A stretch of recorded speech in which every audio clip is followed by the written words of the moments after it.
Welcome to Evergreen Speedway's Home Track Heroes on CW11. Welcome into Home Track Heroes here on CW11. My name is Kyler Hope, and I got a very special guest joining me in the booth for the first time. You normally see him behind the wheel of the 12C Pro Late model. It is Chad Fitzpatrick. Hi, thank you very much for having me on here. This is definitely a new experience, so we'll just watch see how this goes. Exactly, yeah. Well, it's a good night for you because we actually got a lot of Hornet cars out here, which you have a lot of experience behind. I mean, you're a champion in the Hornet division, so it's got to be exciting to come back and be on the other end of it for once. It is. It's always kind of nice. It's always fun being behind the wheel, but it's also nice just to get to watch, too. Exactly, yeah. So sadly tonight, granted Super Sprint cars, they were on the schedule for the docket, but yep, surprise, surprise, we got rain at Evergreen Speedway. So sadly, they had been packed up and went home after one practice session, but we got a lot of great racing still ahead of us here on Evergreen Health Night, the races here at Evergreen Speedway. And we're going to start things off with the Youth Hornets. And the Youth Hornets weren't around when you were 12 to 14 years old. What would it have been like for you at 12 years old to get behind the wheel of a full-size car like this? It definitely would have been a lot different because when I was 14, I got thrown in with the Wolves. Like I got thrown in with all the adults, 35 cars a night. I probably would have learned a lot faster, in all seriousness, because, I mean, you had to learn so fast. But with the Youth Hornets, at least you're driving with the same group of people. Yeah, exactly. Yeah, so we got 12 to 14-year-olds out here, and some 15-year-olds if you started the year as a 14-year-old. So there was a little bit of wiggle room, but yeah, it's a really cool division here at Evergreen Speedway, and it's cool seeing how big it's grown. And just how big it's grown is we got a 7-car field for the B main. So we got these 7 drivers going for trophies here, and let's get to know the starting lineup. On the front row, we got the 08 Alola Chrome, sponsored by SRP V8 Towing, and her outside the 95 of Evan Delfel, sponsored by Mazda of Everett. And then we got the 18T of Trinity Roswell, and then the 65 of Bryson Winkfield, sponsored by Tony Hill. Then the 31 of Lila Braun in row number 3, and the 19D of Elijah Delfel, also sponsored by Mazda of Everett. And running out the field is Tanner Bjornsson, sponsored by Whiteside Steel. And it looks like Lola Crum, who was scheduled to start on the front row, is actually going to fall to the tail end. So the lineup's a little bit wonky just because the pole sitter had opted to start at the back of the pack. So that's why it looks a little bit different than what we're telling you guys. But this was a scheduled starting order, and getting ready to go 15 laps around the 1/5 mile. And Chad, tell me a little bit about, I mean, these Hornet cars are obviously pretty standard throughout the Youth Hornets to the Hornets to the Stingers. What are some differences do you think you'd see in a Youth Hornet compared to a normal Hornet besides the seat being really far forward? Generally the seat being really far forward, but a lot of times, a lot of these cars, they will change a little bit of the suspension components. These Youth Hornet drivers, you're turning left all the time. There's really no point to change anything. That's pretty much it. And a lot of tire pressure adjustments because they're not turning left and right like most of the Hornet drivers get to. Yeah, so some minor adjustments here and there for these Youth Hornet drivers. Really just getting a lot of wheel time is big for them. Is a nice slow crawling pace out of turn number 4. Green flag is out in the air for the 95 of Evan Delfel, and he's going to get a good jump. But that is the 18 of Trinity Roswell in her first start here in the Youth Hornets, and she's going to take that outside line and really run with it going down the back straightaway, and gets a really good run to 3 and 4, going to clear Evan Delfel going all the way through. And we got, let's see, second-generation driver Evan Delfel, who his grandpa is the Grizz Doug Delfel, which most people know from being out at Evergreen Speedway, and he's holding a great second spot right now. Yeah, and if you watched Home Track Heroes last week, you saw the Grizz involved in probably one of the gnarliest wrecks we've had in 2022 in the Superstock Figure 8s. Glad to see the Grizz is okay, and we hear he's going to be back next time they're out. So that's getting the car the back rumor. Together. Yeah, so it's always good. I mean, it takes a lot to knock the guy. If you have the name the Grizz, the nickname the Grizz, it takes a lot to knock you down for sure. Exactly. And speaking of Delfel, he did go back one spot. This is only his third race, so he's holding very well for this very third main event that he's been in. Yeah, he's doing really well. Started on the pole, only fell back 2 spots, and these Youth Hornet drivers really just trying to learn a solid line. And right there you see Trinity Roswell. She is really using all that extra pavement coming off of turn number 2 and really getting that outside swinging line that we talk about with these Youth Hornet drivers a lot. Maybe a little bit to the extent where she's losing a little bit of speed. There you see the 65 of Bryson Wingfield trying to look to the inside, but sometimes if you can just get that outside momentum rolling with these things, it's good to carry the momentum and not have to try to build that back up again. Exactly. Most of these cars, you have to use momentum. They don't have big motors. They're 4-cylinder engines. I think she might be going out a little too far, but right now she has nothing on the 65 because he has no momentum going into the corners because he's sticking way down low. Exactly, yeah. And we see it a lot with like Riley Riddell. He's probably one of the masters at it, of just having that really wide, consistent line and keep maxing out his momentum in the Youth Hornets. But unfortunately, Riley Riddell, he sold his Hornet last week, so we won't be seeing him anymore in the Youth Hornet division. He'll be solely in the Pro 4 trucks, which I think it's a good move for him, moving doing all the way up. And now we see Trinity Roswell in her first start. Looks like she's going to become the new master to run that outside line. She's really trying to utilize all that momentum as possible. But Bryson Wingfield doing a great job trying to stay right with her.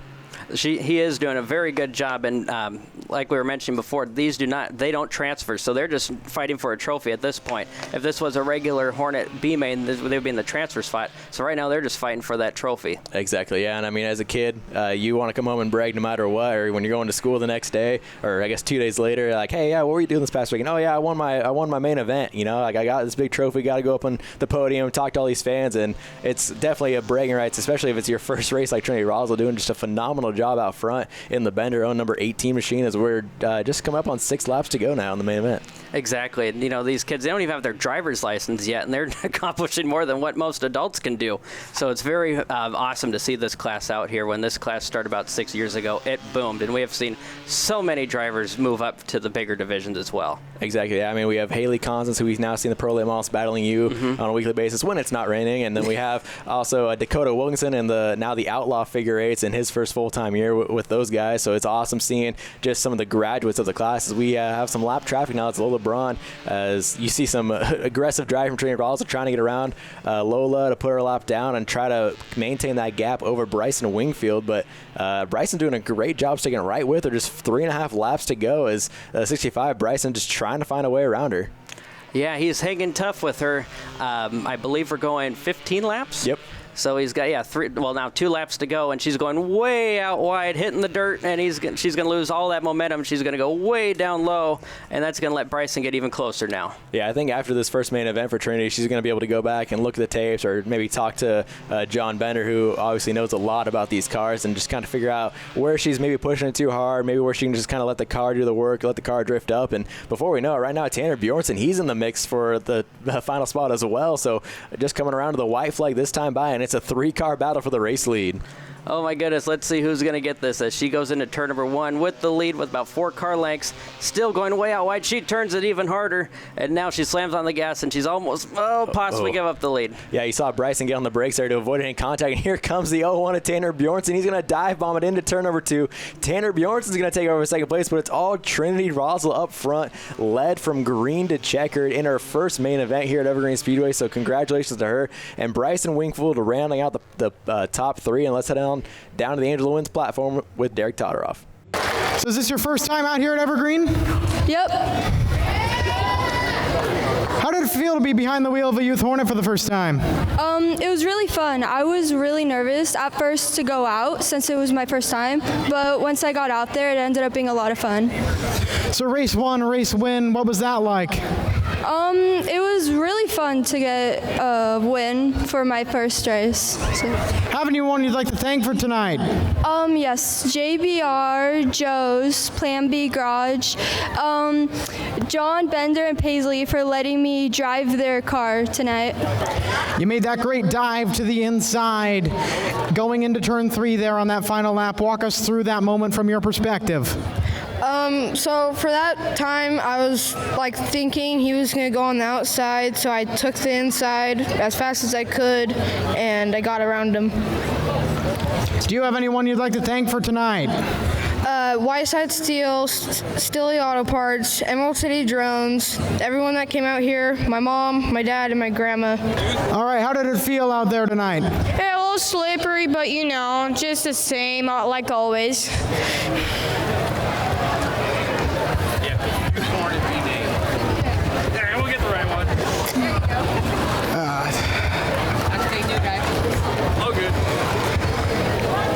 And do you have anyone you'd like to thank for tonight? Connor Roadside, Northwest Figure 8, Cowboy John Carlson, Mike Elliker, my mom, my papa, my sister, and everybody who got me here tonight.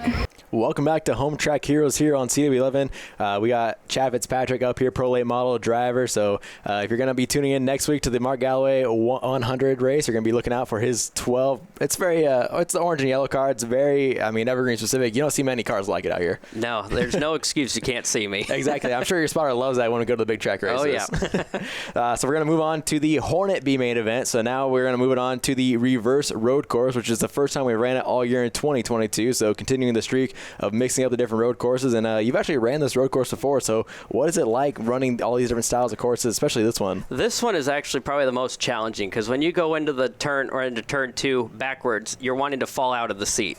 So you're going. It's very challenging to say the least. So it's a very different style course, and I mean the Hornet drivers have been loving it all year, mixing it up on them at the drivers meeting. So they practice, they qualify on the normal road course, and then hey, drivers meeting right before their heat races, they're told what the course they're running. So it's a pretty unique precedent we've set all year for them. And what was it like when you were running Hornets? Was it kind of similar to that, or was it a little bit different? It was a little bit different. We only got to run on either the boot or the regular road course, and then just maybe a couple nights they would do this. So they definitely changed it up. Nice. Yeah, so here we go. We're going to get to know the starting lineup for the Hornet B main event, and top 4 drivers will advance, so we got to keep an eye on that battle for the 4th spot. On the front row, we got the 51 to Adrian Champ, sponsored by Dangerous Curves Photography, and his outside, that's a 382 of Josh Dilstra, sponsored by Northern Lights Towing. And then we got the number 23 at Tammy White. Outside, the number 19, Scarlett Fisher, sponsored by Omega Pizza and Pasta. Row number 3 is made up of the True Line Wheel and Frame, number 101 of Brian McNamara, and his outside, the 17X of Gene Solomon. Then we got the 59 at Tegan Bjornson, sponsored by Whiteside Steel. Outside, the 28, Ethan Payne. Starting 9th on the field, that's Hunter Jenkins in the 85 Elite Construction Contractors Machine. And his outside, that's Gabriel Guevara in the 4R, sponsored by Wise Investment Group. 42K, Taden Ireland, and the 06 of Chuck Fisher, sponsored by Omega Pizza and Pasta. And rounding out the field is the 7 of Dylan Frazier, sponsored by Valley Realty Group, as we get set to go green flag, another 15-lap B main event. But again, top 4 drivers will have the option to move on to the A main, and it's going to get exciting really quick because that 4th place battle always gets really, really, really entertaining. And when you ran Hornets, did they always have B mains, and were there always transfer spots you're battling for as well? Oh yeah, it was a lot different actually. We would only transfer 2. Oh wow! So B mains used to be brutal. And there was always a lot of Hornets in, and we already got action. That's a 42 Tate Ireland going around right away, and kind of a tricky little right-hander dog leg with a slow start. It's a tough break for her as she's going to get way towards the back of the pack. So we're able to stay green flag racing for now as we get set for going down into that sharp right-hander with, I think that's Zylstra up in the lead with Kenny Spear in 2nd. Then we got the 59 of Bjornson in 3rd, and let's see, who do we got as the leader? Looks like Zylstra will maintain the race lead, and that was Tammy White in the green number 23. We saw her actually get sent into the tire barriers right there on the left-hand side of your screen last race out, so it's good to see her back out in that green machine because that was a pretty gnarly hit for a Hornet, and she's moved her way up to 3rd around Bjornson. Yeah, and these cars, they're very stockily put together, and right now, it's really hard to get parts for these cars as we got the 59 missing the corner. Taking a little detour, yep. Yeah, so, and then we got the 4 of Gabriel Guevara and the 17. Yeah, it's Gene Solomon, I believe, who's working his way up on the outside, and I think he's actually in that 4th and final transfer star trying to take 3rd away from Tammy White. So right there is a transfer battle they're watching for. Gabriel Guevara, the 1 car looking out, trying to work his way in. He's going to dive to the inside of Tammy White and going to take over the 4th and final transfer spot for now as Solomon carried a lot of momentum around the outside last time and going to look to the way to the inside of Kenny Spear looking for that 2nd spot. So a great lap there from Gene Solomon in that 17X car, and he's making that thing move around the outside line. And as they're doing that, there's also another thing that most race fans don't get to see. They're shifting. Mm-hmm. You have to shift twice each lap. So as they're going down the backstretch, they're in 3rd gear right now. And as they're going to go slowly into this, backwards at turn 2 of the 3/8, they're downshifting. So every time you race, you're doing, you're shifting twice a lap.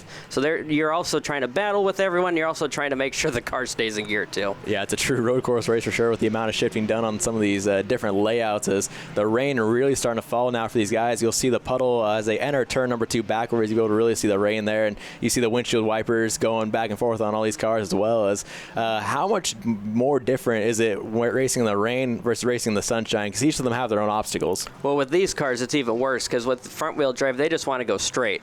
So especially as we see right now, they're starting to struggle, and it's very rare you get these cars loose in the rain. They just want to keep going straight. So it's all about control at this point. Yeah, no, that's the 7 car of Dylan Frazier, the all black with the gold number. He started dead last on the field, and he's trying to work his way up. This is about the 4th, 5th, 6th, and 7th position on your screen right now as Tammy White's going to carry a ton of momentum around the outside of Kenny Spear and going to take over that 4th and final transfer spot. Kenny Spear getting a little bit of a bumper right there. It's the heavy braking zone, a little bit of contact never hurt nobody. As it hit a little Robbins racing, exactly. A little love tap, as long as you don't wreck each other, right? Yeah, exactly. So then we got the 51 of Kenny Spear, now the 5th car looking out, trying to get into a transfer spot. Then we got Brian McNamara and Dylan Frazier right there, back to 7th place.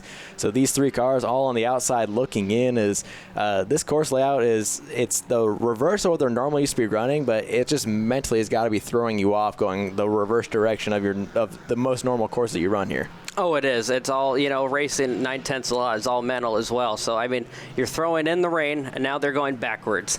Yeah, so all sorts of curveballs for these drivers in 2022.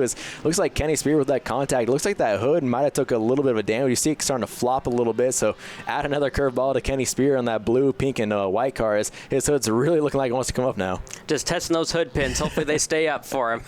So he's closing back into the back bumper. Tammy White, that's for the 4th and final transfer spot. But Tammy does so great right there, that little S section, and really is able to carry her speed and open that gap up from 5th place Kenny Spear as Brian McNamara, Dylan Frazier, and now the 28 of Ethan Payne all working their way up, also kind of closing that gap as well, as we are just past halfway, 7 laps to go as Kenny Spear still battling that hood. It's probably not helping out his aerodynamics at all going down into turn number 2. Especially not being able to see now either. Yeah, exactly. And he doesn't have any windshield wipers either, so that's another X factor thrown in on that 51 machine. I think it's the first time we've seen that car out for Kenny Spear, as we normally see him in the all bronze number 38 car. So it's a little bit different seat for him, so it's probably also trying to learn the new car, so it's just a little bit different for Kenny Spear all around. Yeah, because I've driven several different cars, and the first couple times you drive, it just does not feel right if you've been driving the same car for years and years at a time. So when you throw that in, it just makes it even worse. Yeah, so new car, no windshield wipers, you got rain, you're going to go reverse. It's just all sorts of X factors for Kenny Spear in that 51 machine, but he's doing a really good job hanging up there in that 5th spot. Your top 3 are all underneath the blanket. That's Josh Stilster on the all-black machine, Gene Solomon in the green, number 17, looking to his outside, and Gabriel Guevara in the 4R car, as they're almost going to look 3 wide for a second for the race lead. I don't know if they all realize that they're all in the show. They don't need to be racing each other this hard, but hey, maybe one of them just really wants the trophy and not going to opt out and moving on. Exactly. At this point, they're going straight to the A main, but if you know what, we're racing, they're racers, let's go for the win. Yeah, well, sometimes we see drivers who finish 1st, 2nd, 3rd, or 4th choose not to go into the A main event. What would cause the thought process for a driver not to want to move on, do you think? Probably knowing that they may never get an A main win, but they will for sure get a B main, so they want that trophy. Yeah, that could be it. I mean, also you think maybe like if they damage their car at all, or maybe it's just a long day, or they're already tired from the 15-lap B main event they just ran. That could be it too, and especially now since we see the rain coming down even harder. They probably don't even want to race the A main now.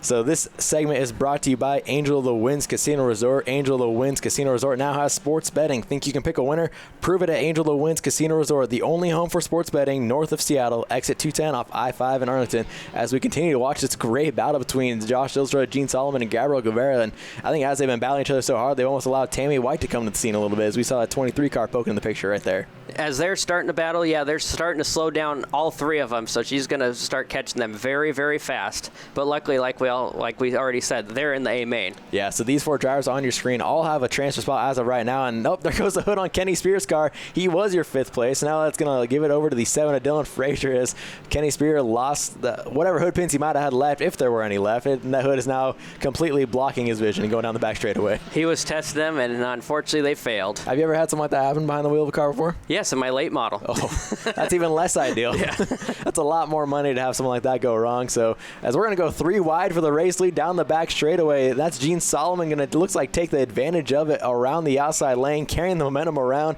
in the 17X car, and you're going to have a new race leader going down the back straightaway right there. As he sees that in his mirror, he's just saying, you boys have at it, as he gains his lead even farther and the checkered flag flies. So great finish there on the last lap for Gene Solomon, taking over the win. Josh Dilstra 2nd, Gabriel Guevara coming home in 3rd, and 4th place was Tammy White, and this just shows how big of a gap they had between 5th place right there, Brian McNamara, and then Ethan Payne, as we lost Dylan Frazier somewhere. He was up in the battle as well, but overall, a really great B-main event.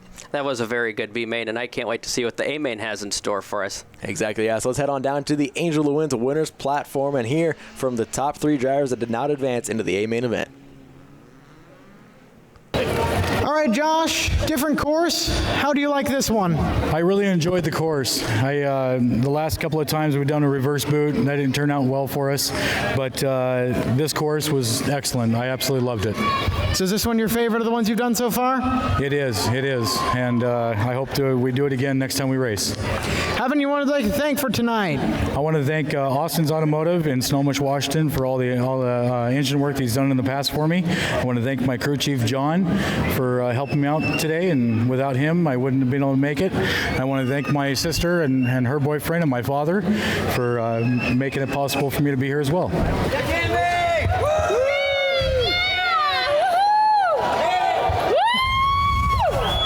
Rain, a great race out there. What's it like being back out here tonight? Great. Awesome. It's all for you fans. Yes, thank you. Do you have anyone you'd like to thank for tonight? My son, Bryce Kohler. He's helped me on the race car for I don't know how long, and he's going to have to work on it when I get back home. So that's who I want to dedicate this one to. So, yeah, thank you. Welcome back to Home Track Heroes here on CW11. We're going to head back to the 1/5 mile oval in the infield for the Youth Hornet A main event. Kyler up, Chad Fitzpatrick up here in the booth. And Chad, now the rain is really starting to come down. How much more difficult is it when you practice in the dry conditions and then all of a sudden it starts pouring right before your main event? It definitely makes it a lot challenging, especially right now when it's raining even harder before they even got lined up. So they're not even prepared for this at all. Exactly, yeah. So you're really going to see what we mean right here looking down on the track side is the ground is now really damp, and those windshield wipers are going to get put to full use. You can see the rain on the hill a little bit in the background. It is just not ideal racing conditions at all as the field rolls out onto the 1/5 mile oval. As we'll get to know the starting lineup right here on the front row. That's the 27 Dakota Gruchala, your last A main event winner, and to her outside, that's the 195 of Devin Jenkins. Then we got the 14 of Preston Brandt, sponsored by Skyline Decals, and the 12 of Sage Frazier, sponsored by Party Chief Safety Apparel. Row number 3 is made up of the 717 Diesel Snyder, sponsored by Hair Inc., and his outside, that's the Dwayne Lanes of Arlington, number 45 of Chevy Vincent. Rounding out the field, the 18 of Paisley Bender, sponsored by Wagley Creek Automotive. And rounding out the field, the number 17 Owen Craig, sponsored by Rick Chevron. So we get set for the 20-lap Youth Hornet A main event. So again, these guys going for trophies here. This is the faster 8 cars of the group today as they get set for 20 laps around the 1/5 mile oval. And have you ever done like a mini bump to pass race or anything like that where you're just constantly on the 1/5 mile and not really have much banking to lean on? Well, actually, we used to run the Hornets on the 1/5 mile, so we used to do this all the time. We've done 50 lappers on the 5th mile. It's really fun. Wow, that is insane because that would be a lot of left hand, and I feel like you'd almost constantly be leaning right in your seat when you're doing a 1/5 mile on a Hornet like this. Oh, constantly. It's a lot of work. And so how much of a difference is it? It's hard to tell from TV up here, like how flat the 1/5 mile really is. How much different is that from the banking you say on the 3/8? Well, especially now you could tell because it's raining even harder with the banking. You at least you're not stuck in the standing water. I've raced in this kind of condition on the 5th mile. It is horrible because you can't see anything because the rain is just standing. It has nowhere to go. So not like you're not seeing anything. These are 12 to 14-year-olds behind the wheels. We get set for 20 laps. Green flag is out in the air. Huge jump from Devin Jenkins on the outside of the 195. He's going to clear Gruchala as they go 3 wide, almost 4 wide for second place. The Sage Frazier trying to take advantage of that great jump from the outside line. As we got Devin Jenkins holding on to the lead, but we got the 27 of Dakota Gruchala looking to the outside with a very good run, and here comes Chevy Vincent. Yeah, Chevy Vincent, that 45, he really utilized all that extra runoff room on the backstretch and carried a ton of momentum around, and I think now that it's raining, you would especially want to try to keep the momentum up as possible because it's really lackluster grip out there as the 27 of Dakota Gruchala had a great turns 1 and 2 right there, and it's going to take over the race lead. She has about about 2 car lengths over the 45 of Vincent, and then we got back to the 14. Yeah, and I think Paisley Bender is one of the faster drivers in qualifying today, and she still hung up way in the back of the pack, so that's going to allow Chevy Vincent to really move forward. Her and Owen Craig I think were the 2 fast time starting at the back of the pack, so they have their work really cut out for them as Devin Jenkins really struggling to find some grip in that 195 as he started up front, led the first lap actually, and now has dropped to the tail end of the field as we actually lost 1 car. The 717 Diesel Snyder had issues in lap 1 and pulled off.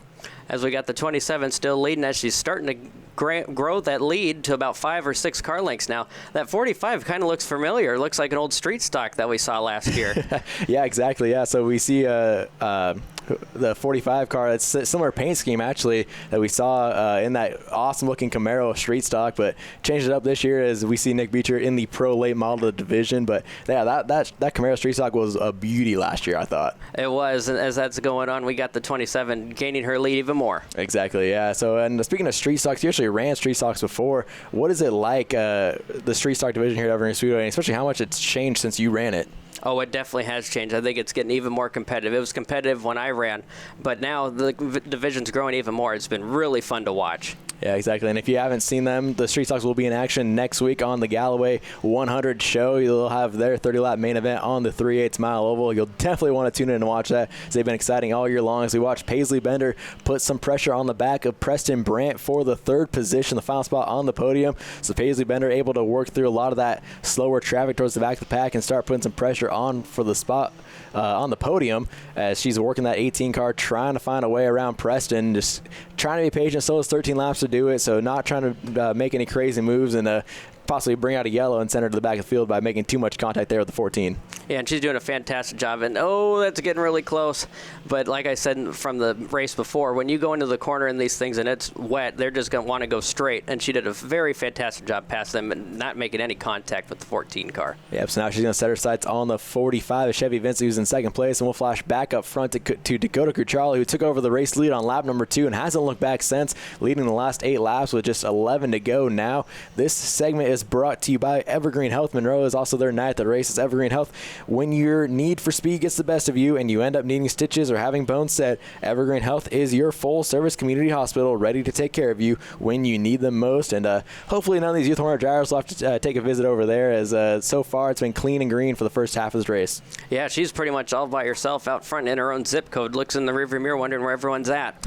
Just a nice Saturday night drive in the rain for Dakota Kucharli, as she actually had a very busy Saturday afternoon, well, Saturday morning even. She was over showing her horse over on the other side of the fairgrounds, missed both practice sessions, and came out her 27 machine and hasn't looked back, leading every lap of this leading every lap but one of this main event so far. She closed in on the back of the 195 of Devin Jenkins, trying to put him a lap down. Wow, that's a really long day, as she's going to look to the outside maybe, and she's going to get a little bit of room to get by the 195 of Mr. Jenkins. Yeah, and Jenkins is holding her up just enough, as you see the 45 really closing that gap. Dakota Kucharli being really cautious, trying to get around lap traffic, and she's going to clear him going down into turn number 3 and 4, but Chevy Vincent's right there, and here comes Paisley Bender in the picture as well in the 18. Here she comes, now the top 3. She did have quite a big of a lead, but now since when she was trying to get by that lap car, it's shrunk dramatically, so it's now a top 3 breakaway for this main event. Yeah, and with still 7 laps, 6.5 laps remaining, it's still anyone's race. The Chevy Vincent and Paisley Bender, both very fast drivers and also very smart drivers. So you saw how they're able to work through lap traffic early on, as they have closed the gap on Dakota Kucharli with just 6 laps remaining now. And I could see Chevy going into the quarter quite a bit better than Gricella, but Gricella gets off the corner much better than Chevy, so he makes it up going in, but he loses it coming off, and same thing with the 18 car. Yeah, it's a good observation there. As you see, they all 3 almost have different lines going in and out of the corner, which is allowing, like you mentioned, the gaining on entry or losing on exit. So it's really unique to see all these different drivers, how they're changing up their lines, how they're trying to make up time and doing the best they can. And these 3 drivers are quickly becoming the class of the field in the Youth Hornets here in 2022, along with Owen Craig. But Owen Craig not being able to make up as much time this race in the wet rain, and didn't have a yellow to help him out either. So these top 3 all underneath a blanket. And now Paisley Bender really closing the back bumper Chevy Vincent. Yeah, she's about one and a half car lengths, and like I said, she's right there. And actually, she gained a lot right there, right through 3 and 4, and it's not enough to get by. But actually, going into turn 1 on the 1/5 is a lot better than going into turn 3, because you're on the new pavement. Exactly. Yeah, you got that new run, that new little bit of slang going in, and you also have all that extra runoff down the back straightaway to carry your momentum and really open up that arc. So it's definitely a lot different line than what they've ran in years past. As we just have 2 laps to go now for Dakota Kucharli to take over the race lead on lap number 2 and hasn't looked back, and she doesn't want to look back right now because she's got a mirror full of Chevy Vincent and Paisley Bender. As that's going on, she also sees lap traffic, so she is going to get hit from front and back. So she's got to watch the front, and now she's got to watch the back, and it's going to make it even more stressful as she gets the white flag. Yep, just 1 lap to go. Really hoping that lap traffic in front of her can just keep it straight and keep all 4 wheels pointing in the right direction. As Paisley Bender's going to look to the inside of Chevy Vincent, and that might be all it wrote for Dakota Kucharli up front. As they go into turn number 3, Bender's going to look to the inside. Oh, not enough time. Out of turn number 4, it's going to be Chrisella, Vincent, and Bender. Great race there from those 3 drivers, absolutely putting on a clinic in the rain. You can tell they are the 3 most comfortable for sure. And then coming around, here comes Preston Brandt and Owen Craig rounding out the top 5. So a great job by all the Youth Hornet drivers. Remember, these are just 12 to 14 years old. And let's head on down to the Angel of Winds winners platform and hear from the top 3. All right, Dakota, I got an extra little thing here for you from our friends at Angel of the Wind Casino and Resort. It's 1 hour of bowling for 2 and including shoes. So as a race winner and a main for the Youth Hornets, there you are. Happy to give that to you on behalf of Angel of the Winds Casino and Resort. Now, last time you were out here in these conditions, you also won. So is this your favorite style of racing? Yeah, my car's the best in it, so it works. How did it feel tonight? We're still low on power, but we were kind of happy when the rain started because it started right before the main event and we knew we had a chance. It was a fun race, though. And you have anyone you'd like to thank for tonight? Weather Right Roofing, Pacific Powder Coating, R&W Auto Classics, the Westman family, and everyone else out. Solid race out there tonight, but you were chasing that 27. What do you feel like after that? It was very fun. I couldn't see halfway through the race. It was really foggy, and yeah. So not your favorite conditions out here? No, I would have preferred to race sooner because it wasn't raining. Have anyone like to thank for tonight? I would like to thank Gundy's Auto Recycling, Siska Power Equipment, Dwayne Lane Chevrolet, Doomslayer Coffee, and my parents. All right, Paisley, slightly different conditions. What was that like behind the wheel of the 18 today? It was very different, very slick, but it worked out. So you had a pretty good race, making a few moves. What was the best part of that one? Getting on the podium. Have anyone like to thank for tonight? JBR, Joe's Racing Products, Coxbill's Racing, Image Auto Body, 2.5 Men Barbecue, PRCBD, my mom, my dad, my sister, my aunt, my uncle, yeah. Oh, wait, one more. And Toby Jenkins.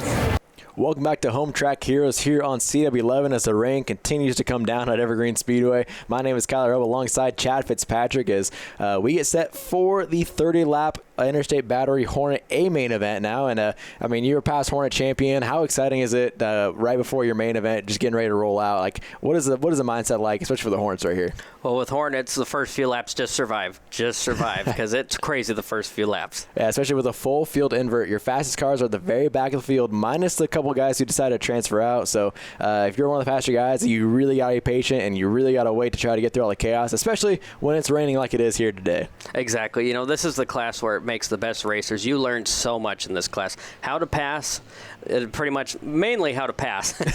And that is a very important part when it comes to racing. And we'll get to know your full starting lineup right here. Starting on the front row, we got the 163 of Annika Duncan, sponsored by Olympic Embroidery. And to her outside, that's the 2G of Jason Karenberg, sponsored by Pearsall Tire. We got the 88 of Garrett Kramer, sponsored by Northwest Security and Sound. And the 03 of Lucas Hassenfleck, sponsored by Cornerstone Homes. Row number 3, we got the GDX Garage Door Service of number 78 of Michael Duncan. And to his outside, the 14 of Austin Kramer, sponsored by Everett Steel. Got the 15 of Matt Snyder, sponsored by Hair Inc. On the outside, the 77 of Christian Miller, sponsored by Turbo Espresso. Starting in the 9th position, the Cornerstone Homes, number 33 of Ryan Hassenfleck, and his outside, that's the 42 of Robert Smith. Good to see him back out here. We got the 07 of Zach Bristol, sponsored by PMS Power Decals, and the 00 Dan Miller, sponsored by Exterior Wall System, Inc. Then we got the 81 of Bobby Fisher, sponsored by Toyer Tax, and his outside, that's the 30 of Pat Folger. Then we got the 68 of Blaine Manning.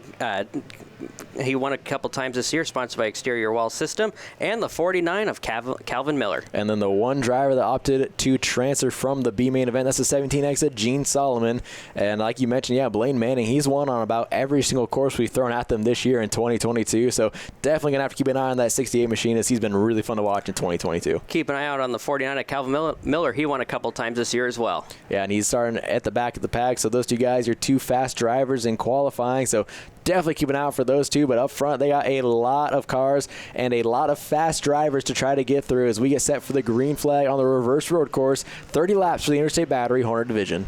As they go into turn number 1, we got the 2 going into turn number 1, taking the lead as we got the 163 heading on for dear life on the outside. Yeah, especially the first lap, you really do not know what kind of grip levels you have out there. It's the 33 of Ryan Hausenfluck. Yeah, I think he just passed about 6 or 7 drivers. As the 88 of Kramer's going to go around in front of the field. You can't park there, bud. Oh, that's a horrible feeling. I've done that before, and it's the worst in the rain is going into turn 1 because you have no idea if that car's going to stick or not. Yeah, so luckily everyone was able to avoid the 88 Kramer. So we got a couple more cars around the 33 of Ryan Hausenfluck. I talked about how many cars he just passed. Well, he just lost all the positions right there as one driver sneaking up into about the 5th position. That was the 07 of Zach Bristol. So he's moved up quite a few positions as well early on this race. But up front, it is Jason Carberg, Lucas Hausenfluck, and Michael Duncan, your top 3. Those top 3 are all nose to tail right now. And then all of a sudden, we got Zach Bristol, who was mired back in the field, all of a sudden in 4th. Yeah, I think Zach Bristol started 11th on the field, and he's all the way up to 4th in just a lap and a half, and now 2 laps into this race. So the 07, Zach Bristol, definitely very comfortable on this reverse road course. Yeah, he is. He's had a lot of experience in these Hornet cars, and it's great to see that car back out because it was wrecked hard a couple months ago. Yeah, it was involved in a Stinger 8 wreck where it got hit pretty hard on both ends, so it's definitely put back together the right way because it has a ton of speed as he barrels down into the backwards turn number 2 of the 3/8, and he's going to look to the inside, now the outside of Michael Duncan, and your top 4 all underneath the blank as they head towards the start-finish line, the 3 laps dead down. Yeah, so we got Jason leading the way, and we got Hausenfluck in 2nd, and all of a sudden we got Zach Bristol in 3rd. He's slowly working his way through it. He loves the rain. He's told me he absolutely loves it when it rains. Yeah, he's definitely probably one of the most experienced rain racers out there, and he probably has the biggest trophy case when it comes to rain racing, as well as the 07 Zach Bristol. He can get it done in anything that races in the rain, and he's showing you why and how to do it right now as he looks to the inside of Hausenfluck for the 2nd spot, and now it's going to switch around to the outside through this S section right here, and he's going to set his sights on the 2G of Jason Karenberg. As he looks to pass the number 2 on the outside, he's going to have all that momentum going into, well, it's so hard to announce this because you're going backwards. Yeah. It's so mental, but he's looking to the outside with all that momentum coming down the backstretch. Yeah, and he's doing a great job. Like we mentioned, started 11th on the field and has worked his way up now into the race lead. And if he's able to hang on this time by, it'll be 5 laps down. As you see a little bit of a smiley face that they made in duct tape in that number O part of the 07. So you're having a little bit of fun with it, putting that car back together. But he's your new race leader, Zach Bristol. He made quick work of the field right there. He did. He did a very good job. He's got the 14 hanging everyone up right there. Yeah, so that's Austin Kramer in the 14. You got Bobby Fischer. You got Christian Miller, the 68 of Blaine Manning as well. Robert Smith, his first time out here in 2022. Good to see him back out here. And Calvin Miller. So a lot of the fast guys all right here. That's 5th on back as they're going to go 3 wide down the back straightaway in turn number 2. 3 wide still, and they're not making any contact. Very good job by all of them. Here comes Robert Smith, his first race out this year. I was wondering where he's been all year. Great to see him back out. Yeah, him and Tate Ireland. We saw Tate Ireland in the B main event. She got turned around actually on lap 1, so unfortunate start to her B main there. It's good to have both of them back out here as he's going to move his way up into the 6th position as Bobby Fischer takes over the 5th spot on that lap. So Fischer, he's kind of picking up. Last year he had a lot of really bad luck. He led a lot of laps. I think he probably led the most laps for the least amount of wins as we're going to flash on forward to this battle for 2nd now as they're all nose to tail. Jason Karenberg, Lucas Hausenfluck, and Michael Duncan as they're battling really hard this time by start-finish line. Karenberg, probably the most stressful guy right now because he's trying to look forward, trying to look back. He's got Michael Duncan and Hausenfluck right on his rearview mirror, and then you add the rain. It's very stressful for him. Yeah, exactly. He's probably thinking, what does Zach Bristol have underneath the hood of that car? Because Zach Bristol is checked out from these 3 as the 07, he's just got his car hooked up. He's very comfortable in the wet weather, and he took advantage of it early, and it's really shown the 07 as he just has a huge lead over these 3 cars that continue to battle hard for 2nd, 3rd, and 4th. Yeah, he's doing a very good job, and they're still fighting for that 2nd spot. And Lucas Hausenfluck looks to the inside, makes a little contact and a little bumper flying off. Yeah, a little bit of side skirt action. Doesn't hurt anyone, at least for now. So we'll see if that could bring out a caution. That is right in the main racing line. We'll see if that'll cause a yell to come out, but we'll continue to watch the battles. There you see Zach Bristol, your race leader, flash underneath your screen momentarily as Jace Carber doing a great job holding off Michael Duncan and Lucas Hausenfluck for now, but that's allowed Bobby Fischer to work his way into the picture as well in 5th. Yeah, here comes Bobby Fischer. The 2 is holding everyone back, so it's making a very good race to watch. And here comes Michael Duncan looking to the outside, and he's going to barely miss that bumper, and same thing with the 81 car. Yeah, they split the bumper or the side skirt cover as they go down to the back straightaway. Michael Duncan, he's going to get a really good run for having to go wide there as he's going to kind of let up a little bit, kind of testing the waters out there, see how much grip there is, because the last thing you want to do is carry a lot of momentum in, and the yellow lights are actually going to come on for that side skirt cover. So the first caution of the night here at Evergreen Speedway for the side skirt cover debris in turns 3 and 4 of the 3/8, turns 1 and 2 of the reverse road course. So unfortunate there. That'll bring out the first caution, but we'll send the cleanup crew out there, and we'll kind of catch our breath after we're 9 laps down in this main event so far. Yeah, it's been a very good main event. And this caution was only caused from a piece of debris, so it hasn't really even been that much of a lot of wrecks at all either. Yeah, everyone's been doing a great job. It's Blaine Manning's going to tap the debris for good caution. We're going to bring it back up to the booth momentarily as they get that cleaned up, but it's been a very clean race. I mean, for how challenging the conditions are, and also mentally we talked about, you're going reverse in your head, so it's all these different X factors thrown in, and everyone's done a great job of being able to stay off each other and not really cause any cautions. Yeah, they've been doing a very good job. These cars are so hard to drive, and then when you add the rain, and when you're running inches away from each other, I'm very impressed with all of them. Yeah, so this segment is brought to you by Granite Construction. Granite Construction is the proud sponsor of our Super Sprint Car Series, which sadly got rained out tonight, and is approaching their 100th year in business. Granite Construction is an award-winning company and great place to work. Find your dream job today at graniteconstruction.com, as we still have 21 laps to go here in the Interstate Battery Hornet A main event, and I don't think Zach Bristol wanted to see that caution at all, because he was checked out from everyone else, and he was really opening up that race lead. No, he didn't want that. He was looking, he was going, where's everyone at? And then he sees that caution, and he goes, oh, great, I got to start next to everyone. Has that ever happened to you? If you had a huge race lead like that and then have it get washed away by a caution and then ends up biting you later on? Multiple times.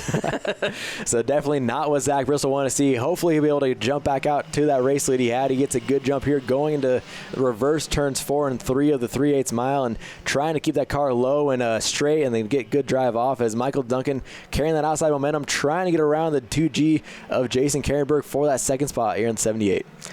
And no one has anything for the 07 of Zach Bristol. He came out of turn 2 like a cannon. He is just gone already. So it's going to be really hard to catch up to him, as we got Michael Duncan taking that second spot. Yeah, Duncan doing a great job getting through that S section. As there you see the 07 of Zach Bristol, and then here comes Duncan. Now Robert Smith working his way into the 3rd position, his first time out here. So he doesn't have any other experience to go off of this year. So this is his first time racing, so he doesn't have that mental block or anything like that of which course we're going to run. So it might have worked out better for the 42 of Robert Smith, as Duncan's going to get really loose up there, as he's going to make a great save in that second spot, lose a little bit of time, but wow, what a save from Michael Duncan, the 78. Oh, I've done that many, many times. It's a good way to get your heart racing. Yeah, wake you up a little bit. I mean, you go into the corner the same way a few times, you start to get comfortable, and then you miss your spot, or you maybe are starting thinking enough, as now the 42 of Robert Smith's going to get really sideways trying to throttle down, but you just hit that one slick spot, and you're like, oh crap, waking up, and then you make the save, and it definitely will jolt you a little bit. Especially where Michael Duncan had it, because he is on the brake, and when you get loose in a front-wheel drive, you generally have to slam on it. So you're definitely moving your legs all over.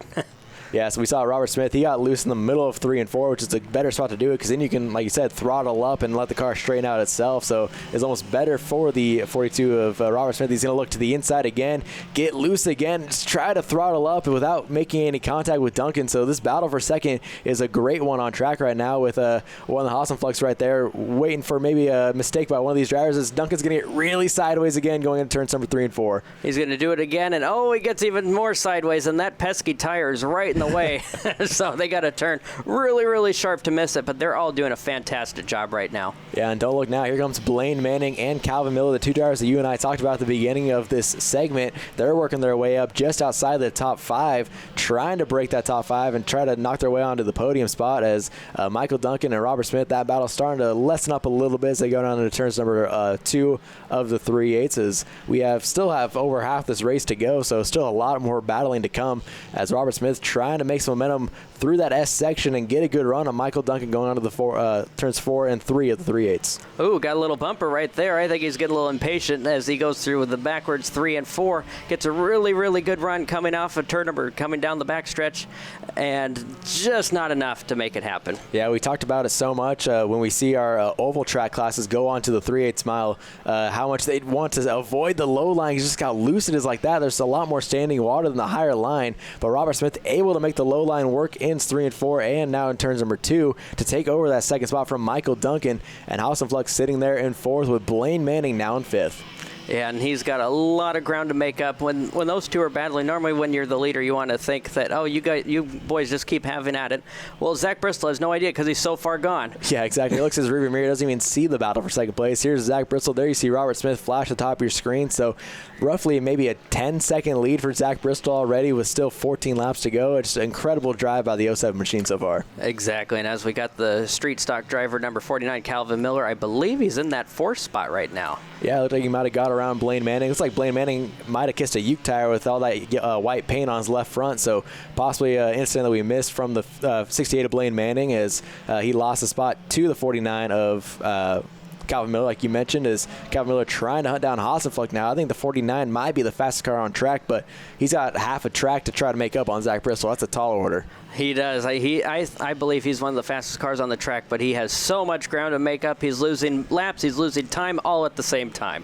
Yeah, as he's still trying to get around the 03 of Lucas Hassenfluck, who Lucas, he started way up there and has been able to hang on to the 3rd spot for majority of this race. So great drive from the young Lucas Hassenfluck as Calvin Miller's going to look to the outside. And I feel like we've been saying Calvin Miller's name a lot on Home Track Heroes here in 2022 as he's been in mini stocks, he's been in street stocks, he's been in Stinger 8s, and obviously here in the Hornets, he's been victorious a few times, so he's working his way, and looks like he's going to get his way onto the podium, or onto the 4th spot right here as he gets around Lucas Hassenfluck. Still with 12 laps to go to try to hunt down Michael Duncan and Robert Smith for a couple more spots on the podium. 12 laps to go, a lot can happen as he's pretty much by himself right now. He's going to chase down the 78 of Michael Duncan, and he's actually coming in quick. Probably within the next lap or two, he'll be battling with Michael Duncan. Yeah, you can really see the raw speed the 49 car has going down the back straightaway and how well he's able to keep the car underneath him here in these heavy braking zones. So Calvin Miller's doing a phenomenal job. That car is working right in all the right places, and the driver doing a great job keeping it straight, keeping it underneath him, and really getting the power down to where he needs to do it. Just look how much water is spraying off that left front tire as they go in a little transition up onto the 3/8. Oh, yeah. Right now, they could probably barely feel the car turning because they're just sliding all over the places. He's probably going to be in the next lap or two trying to get around the 78 of Michael Smith. Actually, probably right around here because Michael Smith's going to get a little loose, open up the door for Miller, and Miller couldn't do anything with it as well. Yeah, I think Calvin almost just followed the 78 of Duncan up the track a little bit and just was almost following his line, and that almost hurt Calvin as he's going to look to try to get around him this lap now with 10 to go as he's going to go look a little bit higher around Duncan, try to carry some momentum down the back straightaway. He's going to cut underneath him here and hopefully can get a good run. Michael's going to kind of squeeze him a little bit off quarter entry, but so far Michael Duncan doing what he needs to do to hang on to that 3rd and final spot on the podium, but he's going to overcook it going into turn number 2. He goes way out wide. He's going to open up the door for Miller, and Miller's going to pounce. Yeah, so Calvin Miller just applying the pressure there, maybe get inside of Michael Duncan's head a little bit, and that's all he needed right there to take over the 2nd or the 3rd spot on the podium, and he's going to be on the back bumper of Jason Kerberg really quick as something happened to Jason Kerberg. He was up there battling for the 2nd spot, and now he's all of a sudden dropped way off the pace. Yeah, I think he actually might be a couple laps down. I think I saw him pull into the pits, and that was the first frame that we've seen with Zach Bristol and Robert Smith, and that's still easily 15 car lengths. Yeah, so Zach Bristol just putting on a clinic, a nice wet Saturday night drive for him up in the 07 as he put down, I think that was the 00 of Dan Miller a lap down as well. So just Zach Bristol doing everything right now and looking very comfortable up front as he's got almost the entire back straightaway lead over Robert Smith at 42. Yeah, he's just, like I said, like what you just said, he's out for that easy Saturday night drive.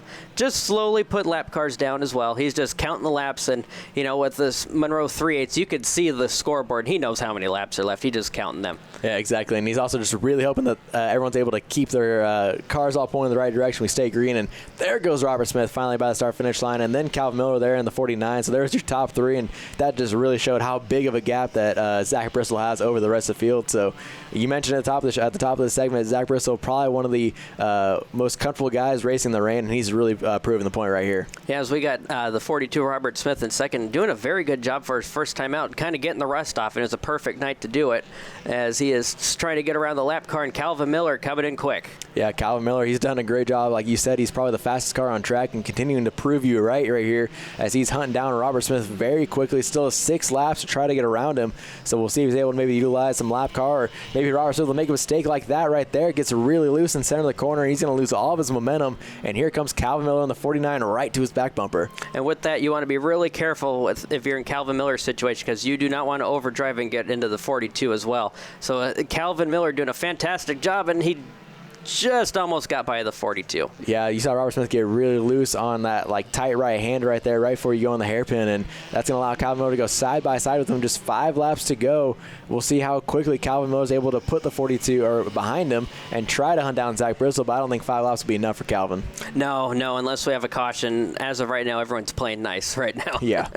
So Robert Smith's going to try to go to the outside of Gene Solomon. That might be the too long way around, as Calvin Miller's going to look to the inside and take over the second spot on the podium. Robert Smith trying not to give up, but Calvin's just going to clear him before that Uke tire as they head down into the start-finish line. 4 laps to go. Calvin Miller, your new second place, with Robert Smith in third, and that's Dan Miller, the 000, going a lap down to your second place. And there's Zach Bristol on the other end of the course. Just a phenomenal drive from Zach Bristol in the 07. Yeah, he easily now probably has 3/4 of a lap lead, so he has just put a clinic on these Hornet drivers tonight. Yeah, Robert Smith not done, though. Puts a little bit of a back bumper there to Calvin Miller, and he's going to try to use the lap car to his advantage, but not quite enough. Couldn't quite catch Dan Miller in the right spot, but Robert Smith's still right there on the back bumper of Calvin Miller, so this battle for second I don't think is over with 3 laps remaining. I don't think it is either, as you see the 49 of Calvin Miller slowly making it through 3, but the 42 just cannot get through turn 3 very well at all. Yeah, it seems like almost every single time he's sliding that car around quite a bit, which just loses all of its momentum, which we talked about with these 4 cylinders,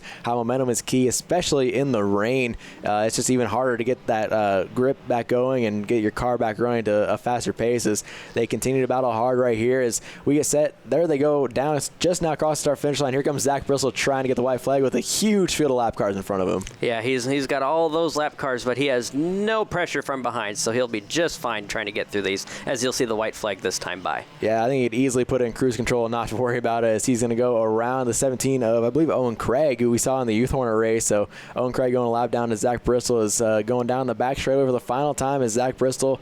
I don't think anyone else has even taken the white flag yet. As Zach Bristol, yep, there goes Calvin Miller to the intersection. So absolute clinic from Zach Bristol. As we got carnage right in front of him. I think he's going to have enough time to get around it safely, as that's the Kramer machine number 14 and the 33 of Lucas Hasselbluck involved.